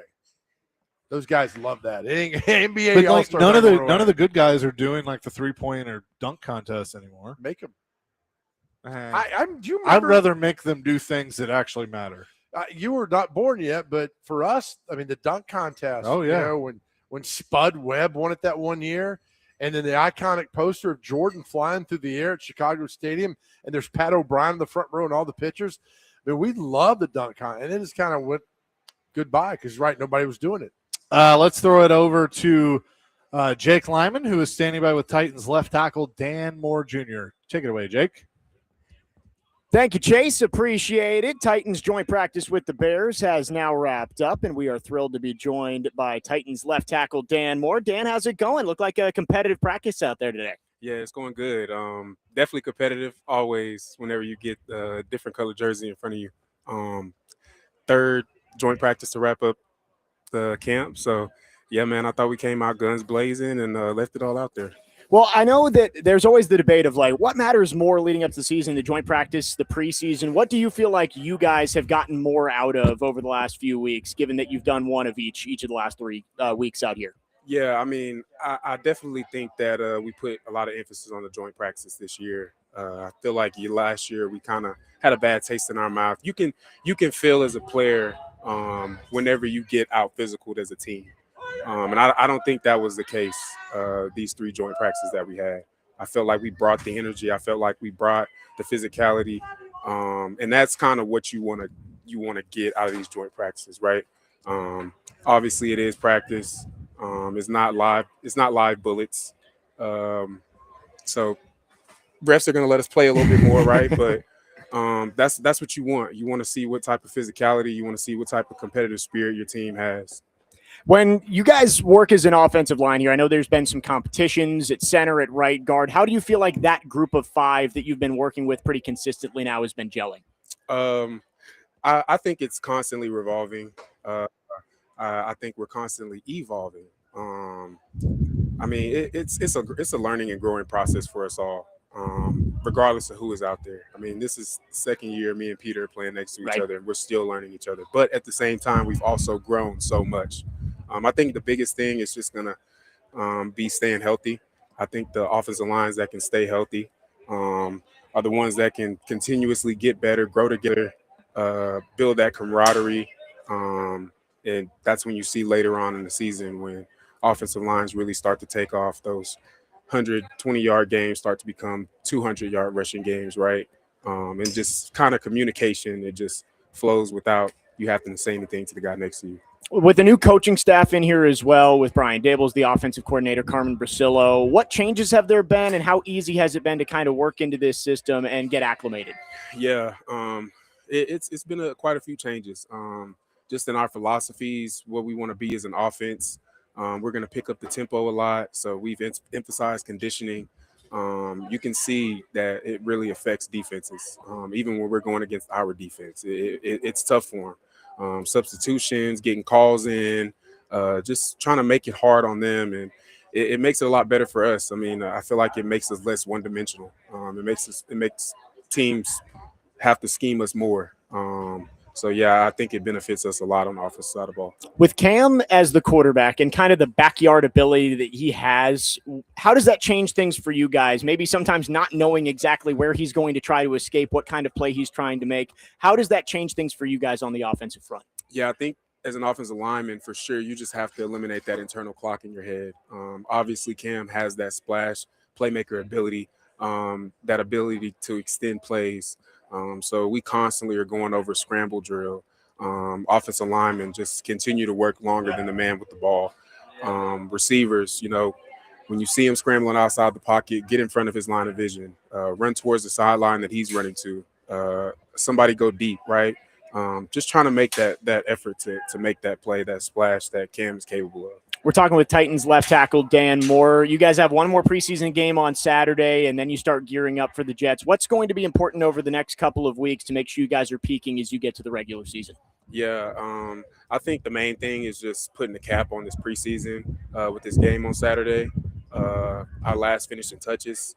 And man, it's the Jets all the way from there. Yep. Getting guys that are a little bit banged up from this camp. Been a very long physical camp for us, so getting our legs back underneath us, getting some guys aches and bruises back, and man, hopefully we come back full head of steam, ready to go. I did want to ask you one more before we let you go. JC Latham on the right side. Obviously, you guys work in tandem on the bookends there. How have you seen him take a step in this training camp to try and really progress heading into his third year? Absolutely, yeah. JC, he's been a guy since the moment I got here, right? Obviously a younger guy, but even last year when I first got to Tennessee, I just felt that he had the intangibles. He had the it factor about him. Obviously looks the part, but his work ethic is second to none. He is all like hair on fire. He wants to work. He loves ball, and I think that's what's going to make him great and what's going to make him successful. Just kind of channeling that and focusing all the energy that he has on just technique and just cleaning some things up. But I've seen JC progress tremendously this camp, and I'm really excited for the season that he's about to have. Dan, thank you so much for taking some time and wishing you the best of luck this season. Most definitely. I appreciate you. Titans left tackle Dan Moore. We'll have more on the Jason Big Joe Show coming up next. Keep it right here on 102.5 The Game.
Jason Big Joe, 102.5 The Game.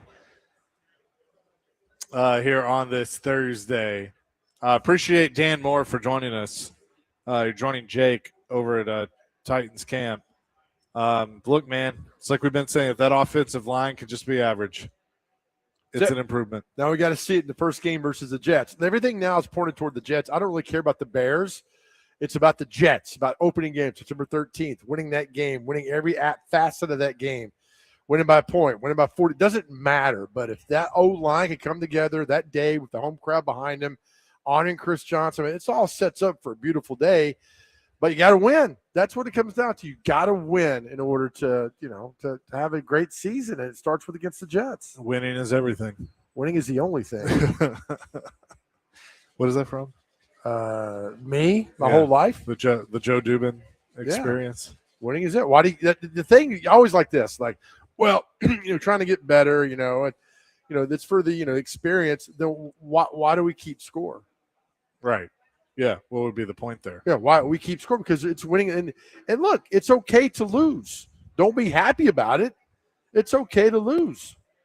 I'll tell you, give me players who hate to lose more than they love to win. I agree. Brady, Jordan, Gretzky. I mean, there's a reason those guys are icons because they hated to lose. So apparently Carnell Tate, who is from Chicago, was asked if his dad will be wearing Titans gear on Saturday.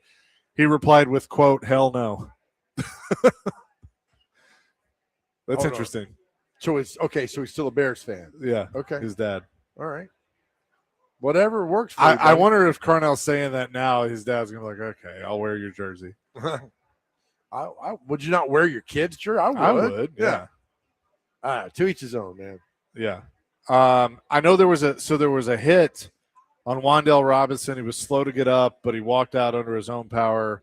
And I know Dr. Crane's editing this, but Robert Saleh basically called it a cheap shot. Was not happy about it. Okay, I need to see the hit. Yeah. I need the context behind that to see. Because we showed the hit earlier of Sean Taylor in the Pro Bowl. That was a clean hit. If you're watching that, you're like, yeah. Oh, my God, he took out that was an absolutely 100% clean hit. Yeah. So I need to see what's going on. And that's the thing now. The punter probably didn't think that at the time. But I think now if there's a quote-unquote vicious hit, they're going to throw the flag regardless. Yeah. To review it just to protect themselves. Which I have no issue with. Fine. Like, as long as that's set up, if you want to throw it and talk about it and review it and get it right, I have no issue with that. But if I'm hitting you with my shoulder right into your chest, clean hit all day long. Carnell Tate, not that this matters, but I'm going to read it anyway. Final stat line from Titans-Bears joint practice. Targeted 12 times, 7 catches, 2 touchdowns. Yay! Do it in a game. Yeah, right? Yay! Don't mind you reading it. That's fine. Yeah. But September 13th, need to see it versus the Jets. That's when I need to see it. 100%. So, okay, play it.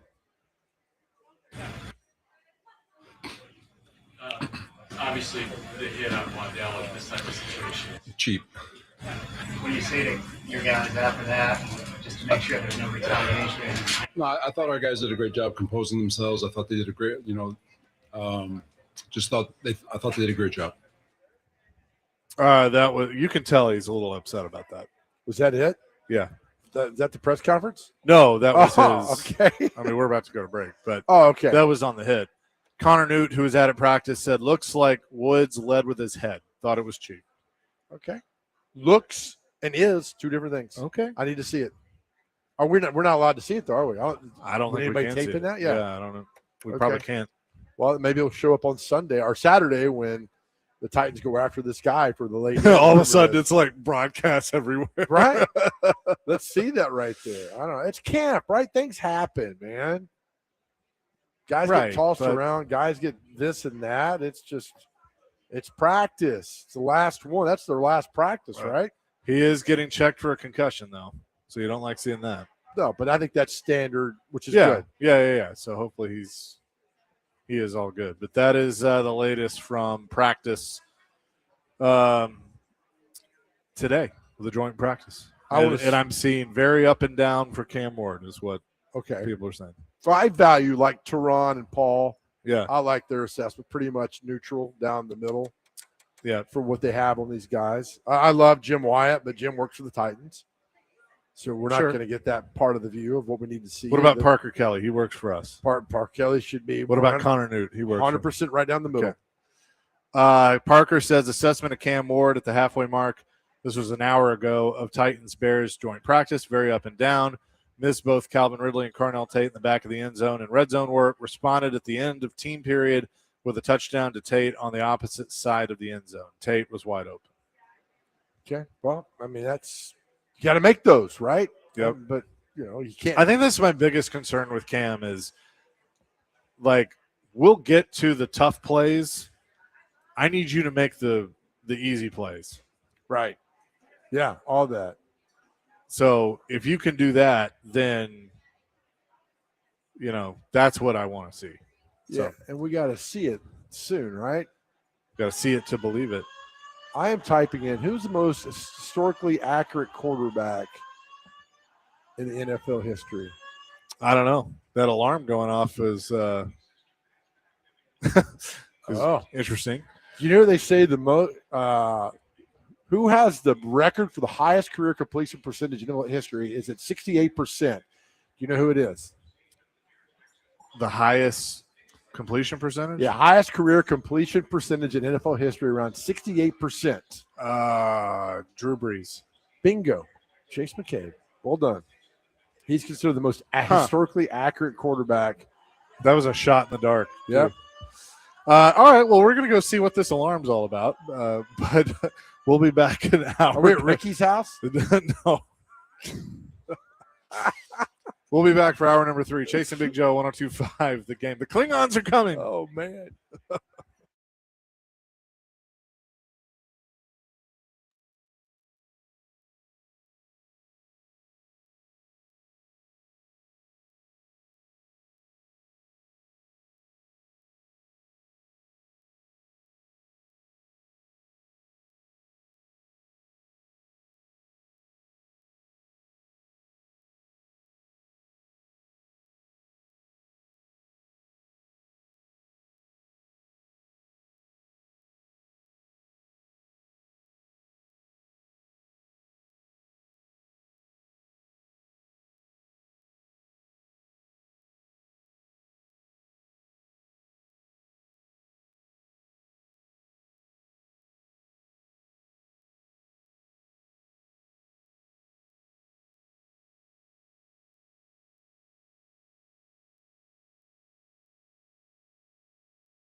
And Big Joe 102.5 The Game on this Thursday. Hope you're having a great day so far. We're live at the Omni Nashville Hotel at Bar Lines, as we are every Thursday. And false alarm, all's well here. If you heard that going off in the last segment, it was it wasn't even. I'm not even going to make a burrito joke or anything with you. So no, it's just let it go. Alarm. We're all good, man. Yep. So, but I know Robert Saleh has spoken for the day.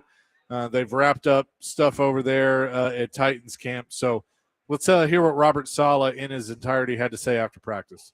A lot of cramping, really on both sides. So there's a couple guys that you may have seen out, but we're expecting cramping, and then we're checking Wendell for concussion. Obviously, the hit on Wendell in this type of situation is cheap. When you say to your guys after that, just to make sure there's no retaliation. No, I thought our guys did a great job composing themselves. I thought they did a great, I thought they did a great job. Great job handling themselves. like Carnell was very active today. Was that by design, or did he just perform? No, look, every game's gonna, or every situation is gonna have its own opportunities. Like I said, we're not game planning, but sometimes whatever we're calling works out. Sometimes it doesn't, and but it's fortunate to get him going again. But look, Carnell's a really good football player. We got a really young set of skill guys, and it's a really exciting group because we know that whatever we're seeing today is just our floor, and it's only going to get better. How did the defense do? The first part of practice was kind of a lull. Chicago does a really, really nice job getting in and out of the huddle into the line of scrimmage, which was good for us to see that tempo. I thought in the second half of practice, though, when we moved the ball in 2 minutes, I thought our defense it came to life, and I thought we had a really, really, really good day in the second part of practice. How important is it to have success in this final preseason game, given that it's really the last chance to do anything against another team before you actually play for real? That's a good one. Because you could argue confidence and all that stuff, but I think, success or no success is really more for to make yourself feel good. I think these joint practices tell you a hell of a lot more than what those preseason games do, in my opinion. And I know that when we go watch the tape, there's going to be a lot of good things that we can learn off of. I would have loved for our guys to perform better in the first two games, not giving that as an excuse. Like when you step on the field, your standard's your standard. And talking for the first quarter of both those games, we did not live up to a standard that I think we're kind of establishing here, especially when you watch us during the joints. But yeah, you'd like to go out there and finish strong, but is it going to make or break our season? It won't. Why is the joint practice more important than the game? Man, these things right here are about as close to game-like as you can get. Something about those, I don't want to speak for the player, but there's something about that game, those preseason games, where they're, I don't know. I wish I want to say my piece, but I'm just going to keep it to myself on that one, Jared. I'm sorry. You could, I don't know, from both sides you could, but at the same time, it's from a preseason standpoint, I'll be honest with you, there's a lot of things that you can learn from a game like what I felt like we did, but at the same time, you could just feel like the intensity of these practices are about as close, are probably closer to game like than I would say that preseason game. Still, you initially thought you were going to gradually maybe increase those reps for guys in the preseason games. Is that still planning to everybody to play? Will it be 20-25 plays or CDD? That's the plan, but again, that is subject to change once I get in there and just see where our bodies are at. We've had a pretty extensive, pretty difficult training camp. It's been heavy. Every time we step on the field, it's been a different model. So I don't know if you guys have noticed, but every single one of our practices from a load standpoint has simulated a game plus a quarter. And so what these guys are walking after every practice, they're walking off feeling like they just played a game, and that was by design. And so we've had, I want to say, 8 game-like practices, this including one of them. So we'll see when we go in there how the what the rep count will be, but the goal is to get them through the first half. There's been some other coaches around the league referencing something that they presented to you guys, I think at the owners' meetings, about what joint practice statistically with injuries meant relative to early season. Does that ring a bell at all? It doesn't. I do know that from a, I'll just speak candidly, and it's my opinion. I'm not a doctor, so, but when with sports science, you're either injury prevention or your sports performance.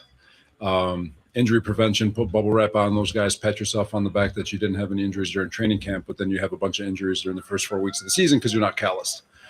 And we've gone the other way to sports performance to callous these guys as hard and as well as we can, but at the same time being smart where we're actually relatively healthy. And so there is a callus involved that I think that sports science is forgetting, especially when you talk football, because of the amount of contact and violence that happens with play after play and within practice. And so like I've said before, we're not even close to scratching the surface in terms of how to prepare a football player for the grueling part of the season. Like all the sports science has come from like soccer, running yards and sprint yards. That's where it all evolves from. And we wear pads, like it's just different. And I think we're getting closer. I feel like we've had an outstanding training camp. I know this was our last one. And like I said, this has been one of the more difficult training camps that I feel like you could have without having 2 days. Preseason games, the success being more about making you feel good. What are you trying to see out of playing the guys of the season? Well, that's a good one also. We're a very, very, very young football team, and we need as many reps as we can possibly get. Like I said, what you see today is our floor. This team's only going to get better, and but the only way they're going to get better is if they see it, and they've got to see it a million times over if we want to accelerate the learning curve. A couple more guys. The vanilla thing you talked about. It's just going out there playing football. Just go play football. It's technique. It's repetitive stuff. Like you just want to see them work their technique, their fundamentals, their get off, the cadence, the operation, going through a 2-minute drive, going in the red zone, going in short yardage, getting all the different, like all that stuff matters. And you just want them to just be exposed to football. And once we get the game planning, we'll game plan. We know you can learn a lot about players in these situations, whether it be preseason or joint practice. But what do you, as a coach and your staff, what do you guys learn about yourselves in these situations? You learn a lot because you're seeing different schemes. If you look at just from an offensive perspective, they've seen our scheme, which is different than what San Francisco is now running with Raheem, which is different than what Seattle runs, which is different than what DA runs over here in Chicago. So to be exposed to 4 different schemes like that, to me, is priceless. And then offensive or defensively, you got Dayball's scheme, which is different than Kyle's scheme, which Seattle's not different, but we needed to see it because a lot of teams do it. And then Ben Johnson's scheme is different. So getting all the exposure, you learn schematically what you need to make changes to. You learn a lot about yourself. One, from a competitive standpoint, that part's easy, but from a schematic standpoint, you learn a lot with regards to what little tweaks and changes you need to make within your scheme to prepare yourself for week 1. This is the last time you guys walk off the field with 91 players out there. What's the message you give the guys about the work they've done up to this point, and for the guys who are fighting to be part of the 53rd? I really appreciate this group. It's our first group. Appreciative of the work that they've all put in, and a lot of guys and I'm thankful for this. There's a lot of guys who fought through a lot of injuries. We've had over 80 guys available all camp, which is unheard of. And a lot of guys traditionally wouldn't go, but like I said, we got a really young group. They're all fighting for jobs, and they've made themselves available. They've fought through pain. They've been attentive. They've been doing everything we've asked them to do. And I hope that their experience is one that they all feel like they've gotten a little bit better. Question. He's got a skill set that's pretty unique. But was there benefit to your defense just being able to get it? Hell yeah. I'm a huge fan of Caleb. I was actually talking to Coach Johnson and just telling him, he's like a modern day. I don't want to compare the two, but like Russell Wilson, when it got to the fourth quarter, you better be up 3 scores You know, like there is no lead safe with Caleb. He's an unbelievable quarterback. He's elite off schedule. He can play. He can do it all. And the amount of growth he's had in the last year and a half has been amazing. And credit to the coaching staff and all the things they do with him. But he's a stud in every way. There you go. That was Robert Saleh, Titans head coach, after practice earlier today, and you could certainly hear the not being happy about the hit on Wan'Dale Robinson. So hope he is okay as he's being evaluated. But Carnell Tate had a big day. So, you know, I thought it was interesting what he said, and also when Dan Moore was on earlier, of just how beneficial these joint practices were and how much more physical they were as opposed to what they've had in the past. All that took away from that is that he's ready to go. He's ready for the Jets. Ready. He just wants to get through this game, no injuries on Saturday, learn more about your team, and then figure it out and go. He's got enough now, he knows. He's got 3 joint practices. We'll have a game on Saturday. There'll be 3 games, 3 joint practices, mini camps, everything. This staff knows what they need to go forward, and now you worry about the Jets, and that's it. And you got to get to the game on Saturday, get some guys, get some good work. I told you I don't want to see Will Levis on Saturday. I'm done with all that. Well, how long do you want to see the starters? Well, they're going to be off for 2 weeks. Yeah. I need to see you into the third quarter. At least Cam. And if you're going to protect Cam, have that the offensive line, they should go at least to halftime. Yeah. Did he say I had stepped away not. for it? So nobody asked? Nobody asked. At least I didn't hear that. Well, Nobody asked about it. No, he mentioned someone asked him about like playtime for the starters, and he said, well, these joint practices, the reason why a lot of these guys are, coming off the field tired is because it's structured that way. So he said it's subject to change for the amount of time for these players on the field. But so he did not give a definite timeline. For No, Saturday. sir. Okay. Well, like the respect too, there, pal, young man. That was Appreciate you. nice. That was very nice. You're welcome. To the He's both a of you. good boy. You're welcome. He is a good boy. He is a good boy. He's like a little kitty cat. I get my milk bone later. Family show. Told you that. It's a family show. So anyway, go to the game on Saturday. It's going to be 95 degrees. Enjoy that at 5 o'clock. And then it all begins September the 13th when the Jets roll into town. Looking forward to that weekend. It's going to be so much fun. Pre-game show is back with myself, Derek Mason, Chris Sanders, getting you fired up, ready to go. Deep dive into the knowledge of guys who played the game at the highest level. Yeah, that's unlike true. Me. Well, that's one big announcement that you just made. Oh, I thought that was already announced. No, it is. Oh, okay. That's just messing right. with you. No. I was like, the look on your face is like, you son of a. I was like, oh my God, I'm sorry. Oh man. No, yeah, we're excited about it. The pregame show will be back coming up in a couple of weeks. We'll have more coming here on this Thursday live with the Omni Chasing Big Joe 102.5 The Game.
Have a feeling we're going to be playing some Dolly for a while, as we should. Chasing Big Joe 102.5, the game on this Thursday.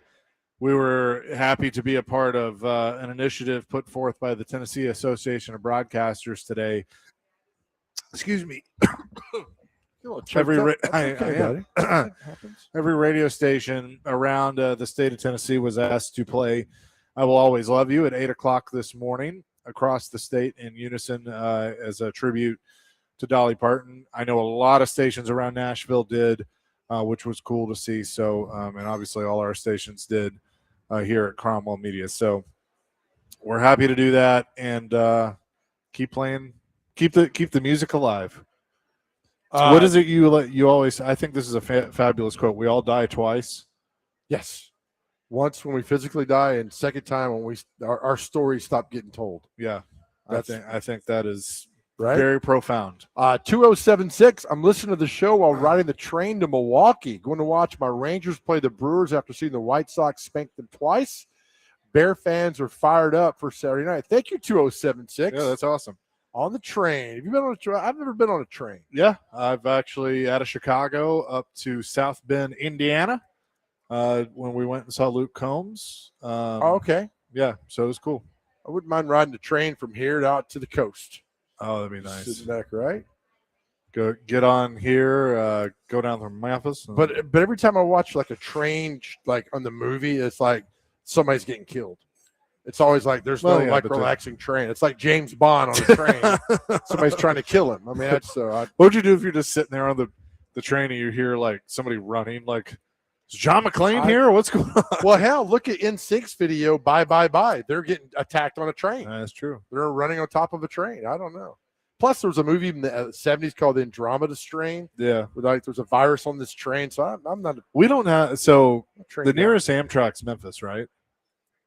I have no idea. I think Atlanta, maybe. Right. I don't know. I think Memphis. One time I took a train out of Memphis down to Tupelo with the Louisiana hayride. That was the best time. Curl Time's like, get back here, young man. I said, Curl Time, I'm on the hayride down here, Memphis and Shreveport over to Alexandria down to Baton Rouge. I was a time back then. Who was it that the Louisiana hayride? Elvis took his spot. 78. Hank Snow. That's Hank Snow. They're over in Madison. You were just singing Buffett. I was singing because it's a Buffett song, the Wino and I Know. Yep. And so Hank Snow was the Louisiana hayride guy. Elvis came in and took the steam from him and all that. But all right, get back to the Titans. No, I mean, it's, again, I'd rather talk about trains. Trains are more fun, right? Well, back in the day, I sound like Pogue. Back in the day, I mean, how did the Major League Baseball team? They all travel by train, right? Like that's how all the teams were on the East Coast. Everybody traveled by train. How to get to places? Yeah, load that's up and true. go.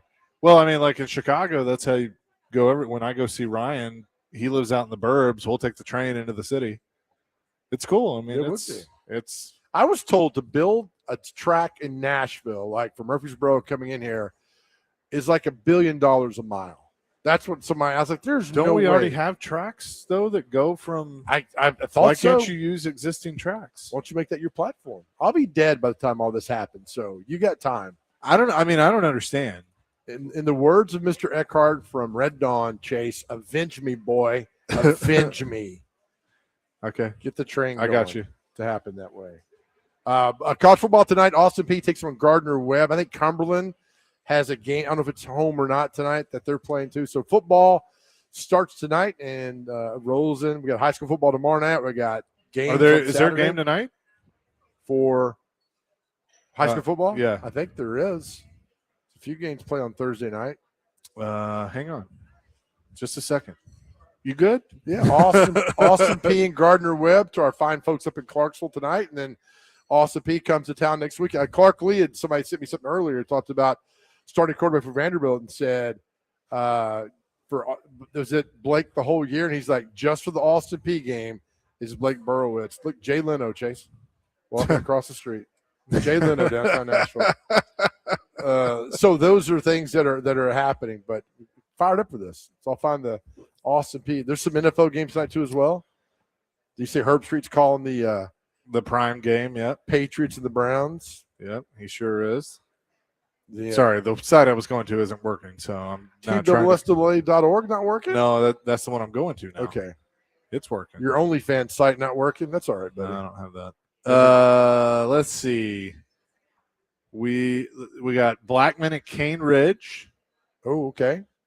That's a good one tonight. And CPA at Pearl Cone Tonight? is tonight. CPA got that butt beat by Oakland last week, like 56-7. Marshall County at Chevrolet is tonight. Man. Stratford at Stews Creek. There's a lot of games tonight. Mount Pleasant at Zion Christian. Mount Pleasant and Zion Christian. So that's your games tonight. Marshall County Chevrolet is a nice little game. Yeah. And, of course, Chase, tomorrow night after the game, what's the game of the week? Hang on. Oakland is playing a team from Centerville, Ohio. Are they on the road? They're in Ohio. Yeah. Nobody wants to play them. That's interesting. No, would you not, as a coach, want your team to play them in high school football? I would think so. Absolutely. Our Metro High School game of the week is every Friday at 7 with a 6:30 pregame here on 102.5 The Game. It's brought to you locally by LPL Financial Nashville and Patrick Conger. Tomorrow will be Antioch against East Nashville. Ooh. And before and after the game, Big Joe only shows up after the game, but yeah, the game blitz will be the Southeast Financial Credit Union game blitz. Thank you. Starting around 9:30. Yes, we'll go to midnight. So, coaches, we're back again. We call it and shout out to Connor Newton, Brandon Bigsby, because you did that show with me for years. You know how it's like being on 55 cups of coffee and then 10 pills of no-dose. And then 12:01, you fall over. So, I mean, I told Connor Brando, I said, I'm going to be yelling at you, but it's yelling of love. Like, get these coaches on here. And Brandon Bigsby does such a great – the dude doesn't crack under pressure. And Dr. Crane, you've taught him well. I'll give you credit for that. He's cool as they come. And I'm throwing coaches at him, phone numbers at him, yelling at him. Guy didn't miss a beat. I wasn't going to bring this up, but I think I need to. I was kind of pissed because I was listening for the South Carmel score last week. Didn't get it? I didn't I'm get sorry. it. And Pipe versus South Carmel. That's a big game. It's a huge game. I think they're playing again this week, so maybe you can. We had an intern. If we had an intern to look up scores during the game blitz, it's a lot of fun because we would give them fake scores to look up to see how dedicated they were. Rick Merritt was not dedicated because he would not look up scores, but one Ryan Porth, he'd make them up. He'd make them up. But one Ryan Porth, former program director, would bust his bottom to find out scores. I was like, all right, I like this guy. Look, the cool thing about this show is a lot of names and faces and voices started on that show. And all but one of them probably want to claim that. Right. But I started there. Both Austin and Zach of A to Z Sports started there. I think, did Buck do a little bit? Maybe Not after with me. you. Yeah, I think with me. But yeah, I mean, look, a lot of folks came through there and did reports, and Jared was one. So they went out and they worked hard. With Stillman and Austin Stanley and Zach Bingham, they went out and covered high school football and part of the show. And I love the fact that they did that. And I think all young kids getting into, male or female, getting into radio should get with the high school football and do anything you can with it. It's a great experience, be part of the show. And those guys showed up every week and busted their butt to be part of the show. And let me say this. They didn't get paid for it. No. This was experience. It was. They got paid with that. And there's a trend going around with a national reporter that has said, post what you made in your first media job. And Austin and Zach both talked about going out covering high school games and for nothing. But it was that experience that, every Friday just invaluable. Put them on the radio every Friday night. They covered games, and the experience is amazing to do all that. I need you to read 3337's text to us because it's pretty funny. It really sums up our show. Okay. As soon as it loads, I will. Okay. 3337. Okay, I'll read it then. Why don't you read it? Okay. It says, you guys deserve to be the best radio program in Nashville, but every time I hear it, I think of Lieutenant Dan when he walks up behind Forrest Gump and says, they gave you the blank. The metal. Yeah, that's exactly right. So thank you.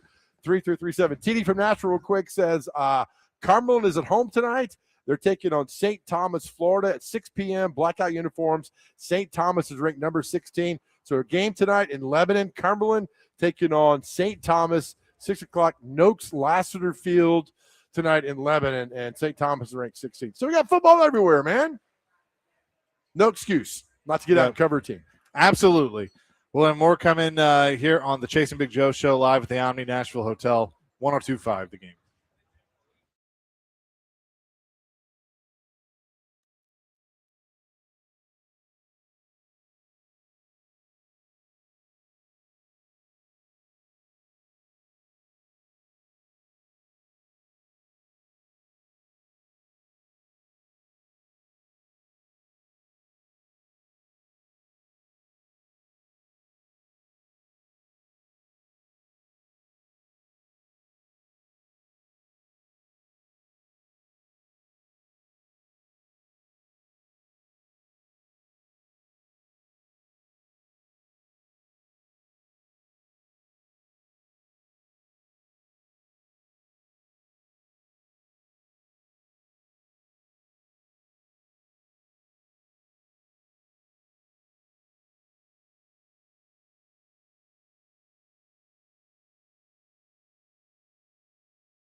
Chase and Big Joe 102.5, the game on this Thursday. Trivia question for you. Okay. Who produces this song?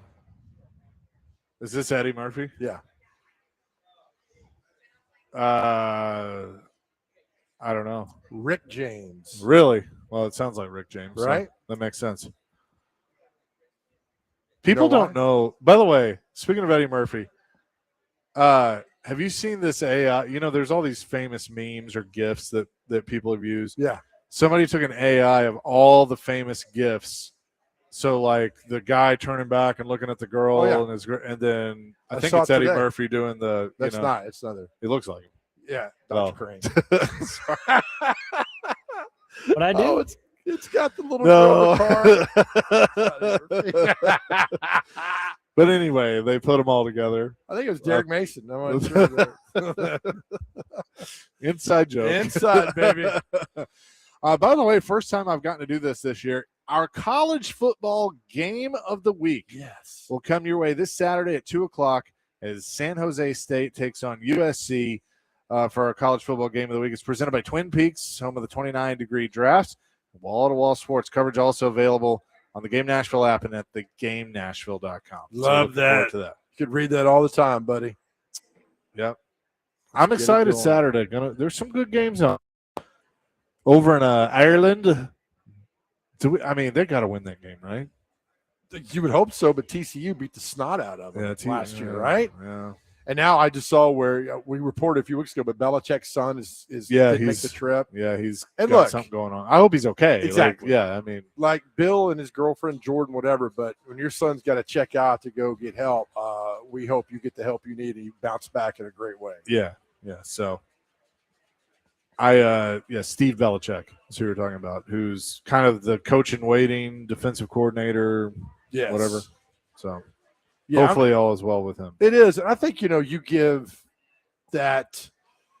him this year, and if it's not working out, I think the 5 years become the 3s become the 2, right? You used to get 5 years for like Jerry Donato got 5 years here. That ain't happening anymore. No.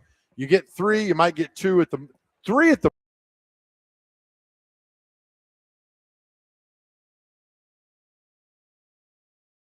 fourth year. We like going into the 24 season, we're like, they got to do something. Of course, they did something really well in 24 and 25. But once you're able to get the players and get in there and formulate what you think is success and get it happening, make it going. And he did that, and they had a great team. And so that's the case with it work. So glad that Clark got a little extension to make things work. Yeah, I agree.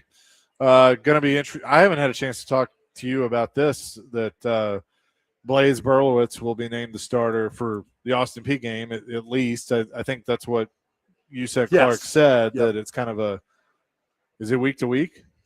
Maybe it is. Maybe next week you start him against, or the week after you start him against Delaware. I mean, Clark knows best for his program. Yeah, my thing is, if Jared Curtis isn't ready, he's not ready. Yes. He's a freshman. Don't force it. Bingo. That's why It's not the end of the world. Even Crazy Clay was like, they're paying him all that money. All right, that's the problem. If I'm paying all that money, but you're not going to help my football team win, then I'm going to put you to the side for a little bit so you get the confidence you need that I feel like you could start and win football games. So the fact that Clark Lee did that, I think is fantastic. He knows that program and those kids better than any of us. Yeah. So I think show some patience with it. Berlowitz has been there, knows the system, came with all of them from New Mexico State, right? He did. He showed So it. he knows how to run it, and if that's the best choice right now, then go with that. I agree, man. And let Jared learn. So I don't make a big issue. I think it's interesting watching both major college programs in our state, in Tennessee and Vanderbilt, are kind of in the same situation. Yeah. Of you have a true freshman, one's going to start, the other one isn't.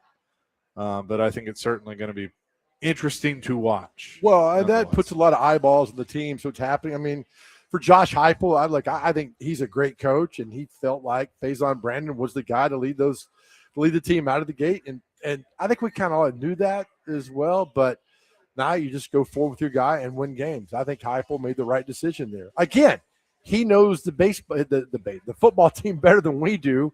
And I value the head coach's opinion far more than us or some boneheads on the internet. 615-737-1025 is our phone and text line. Looks like everything has concluded for the day over at Titanland as their joint practices are done. And Carnell Tate had a good day was the big thing that we have heard. But he got hit, though, right? And then he's in concussion protocol, allegedly. Yeah. Not Tate. Wandale Robinson. Sorry. God dang it. Thank you for pausing. Thank you. Yeah. Parker Kelly's put out a clip that I'd love to hear. Caleb Williams on advice he'd have for Cam Ward. Oh, that's a good one. Yeah. So that'd be interesting to you can check that out. He's tweeted that at 102.5 The Game. So you can check that out. But I'd be curious of that. Because again, do you have it? Play it. I don't know how long, but he's been in the league and he's been an awesome offensive coordinator and things like that. And he's been in different places with different quarterbacks. So he has and he has a good track record with quarterbacks and things like that, and some quarterbacks that he's been with. And so just believing and trusting in him and what he's coaching you and teaching you. And then I think just being able to go out there and execute. I think we have some similarities in our game and things like that, of being able to make big plays and things like that, and just being able to keep consistent making the small plays. And I'm still working on myself, so I can't speak on it too much and things like that. But I would say those are the few things. So that was Caleb Williams. He's talking about Brian Daboll, trusting Brian Daboll. I've said this before, and I'll keep saying it until it's completely proven wrong. But I think the closest, and we got to see how it plays out, but the closest situation of what the Titans are going through now that, Cam goes into his rookie year, they make a coaching change. Now they bring in the right offensive mind and Brian Daboll. Caleb Williams went through that last year when they hired Ben Johnson to be his head coach and his offensive coordinator. Yes. So look at the jump that Caleb Williams made. Now, I think Caleb has more to work with than Cam does right now. Yes, he does. We'll see with Wandale Robinson and Carnell Tate, Tony Pollard, the offensive weapons, but how they can gel. But I think if you're looking for any type of example of that you see the big jump from year one to year two, Caleb Williams is a good one to look at. I absolutely agree. And there's a lot of similarities there. You just pointed them all out right there. And just you got a new, after the 24 season, we didn't think the Bears would do what they did in 25. No. We thought they'd make a little jump, but, that was a team that went all the way and faced that great game versus the Rams in the playoffs, which was fantastic. So I think there's a lot to be taken away from here. Look, again, don't read into all this. I know we overreact in the preseason. We do it every single year. Every radio show in the city does the same thing. We overreact. Let's just focus now on that Jets game, get through this weekend so we can do. If Cam has another bad outing, concerned, we should be concerned a little bit. That's fine. But then, you go out and you beat the Jets game 1. God, you imagine beat the Eagles game 2. You start 2-0. Be the positive, man. We're like, remember we were laughing about them in camp and Cam couldn't do this or that. And now we feel so much better. So much better, right? Coming up next, we'll tell you what day it is. It's Celebrity Birthdays. It's Chasing Big Joe, 102.5 The Game.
Chasing Big Joe, 102.5 The Game here on this Thursday, live at the Omni Nashville Hotel at Bar Lines.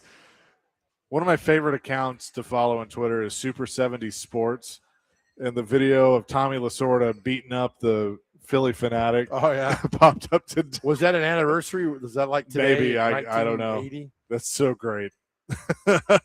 Philly, like he kicked the you-know-what out of Philly Fanatic is a very underrated mascot. Oh, I agree. So funny. So he had like a blow-up doll that was supposed to be Tommy Lasorda, and Lasorda didn't like it. So he came out and took it and beat the crap out What of kind of doll was it? It was a blow-up doll. Blow-up doll, Tommy Lasorda. Yeah. Thank you. Good times, yeah. Omni staff is always perfect. Yeah, Thank they you, are Madison. amazing for faux show. With that, let's get to what day is it and celebrity birthdays. All right. First on the list, we have National Petroleum Day today. So there you go. Fill up. National Burger Day is today. Delicious. Thoughtful Thursday. World Rock, Paper, Scissor Day is today. Hold on. On that, if you do rock, paper, scissors, what do you always start with? Rock. I see. I'm paper, man. Always. Everybody defaults to the rock. What do? You do I the go rock too? Yeah, well, All right, but I started doing paper Yeah, do paper on top. because you cover rock. That's right. You're Yeah. a rock with McGavick for a little bit. He did. He All worked at Satco, too. He did. He tweeted me about that one time. Oh, man. Continuing, Thoughtful Thursday is today. Tarzan Day is today. So there Nice. you go. National Pots de Cream Day is today. Interesting. Just Because Day is today. The Duchess Who Wasn't Day. It's a picture of Fiona from Shrek and Fiona. That's sad. Yeah. Kiss Me Day is today. And to wrap it up with National Banana Lovers Day. So make sure to grab your potassium and get healthy. All right, man. Thanks, Dr. Crane. Always a pleasure when you do that. You having a good day back there? Mm-hmm, yeah. Mm-hmm. All right, time for celebrity birthdays. Let's get these. We've got to get the birthday within 2 years of either side. Chase, you go first. How old is former major leaguer and manager Buddy Bell? 82. 88. 75. Dr. Crane, how old is golfer Bernhard Langer? 62. 74. 69. Nice. Chaser, how old is Greg Maddox's brother, Mike Maddox? He just got fired. Fired up for the show. Yeah. 64. 66. 65. That's a push. I hate it when we do that. That's a push, ladies. Dr. Crane, how old is Michael Dean Perry? He is Refrigerator Perry's younger brother. 58.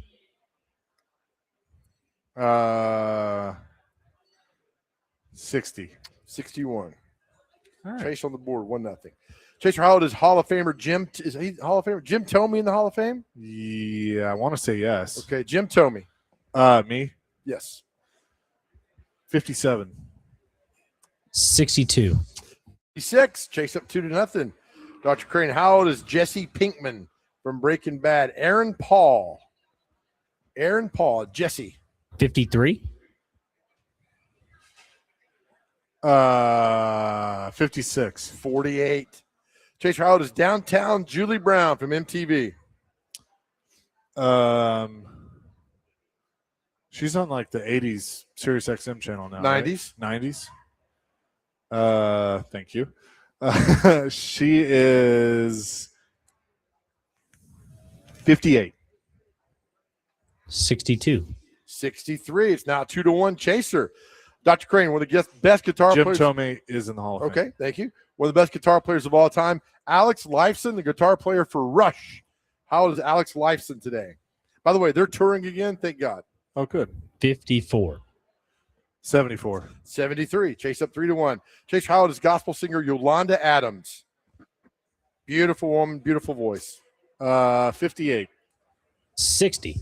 65. Dr. Crane, Colt Ford, country singer Colt Ford. 39.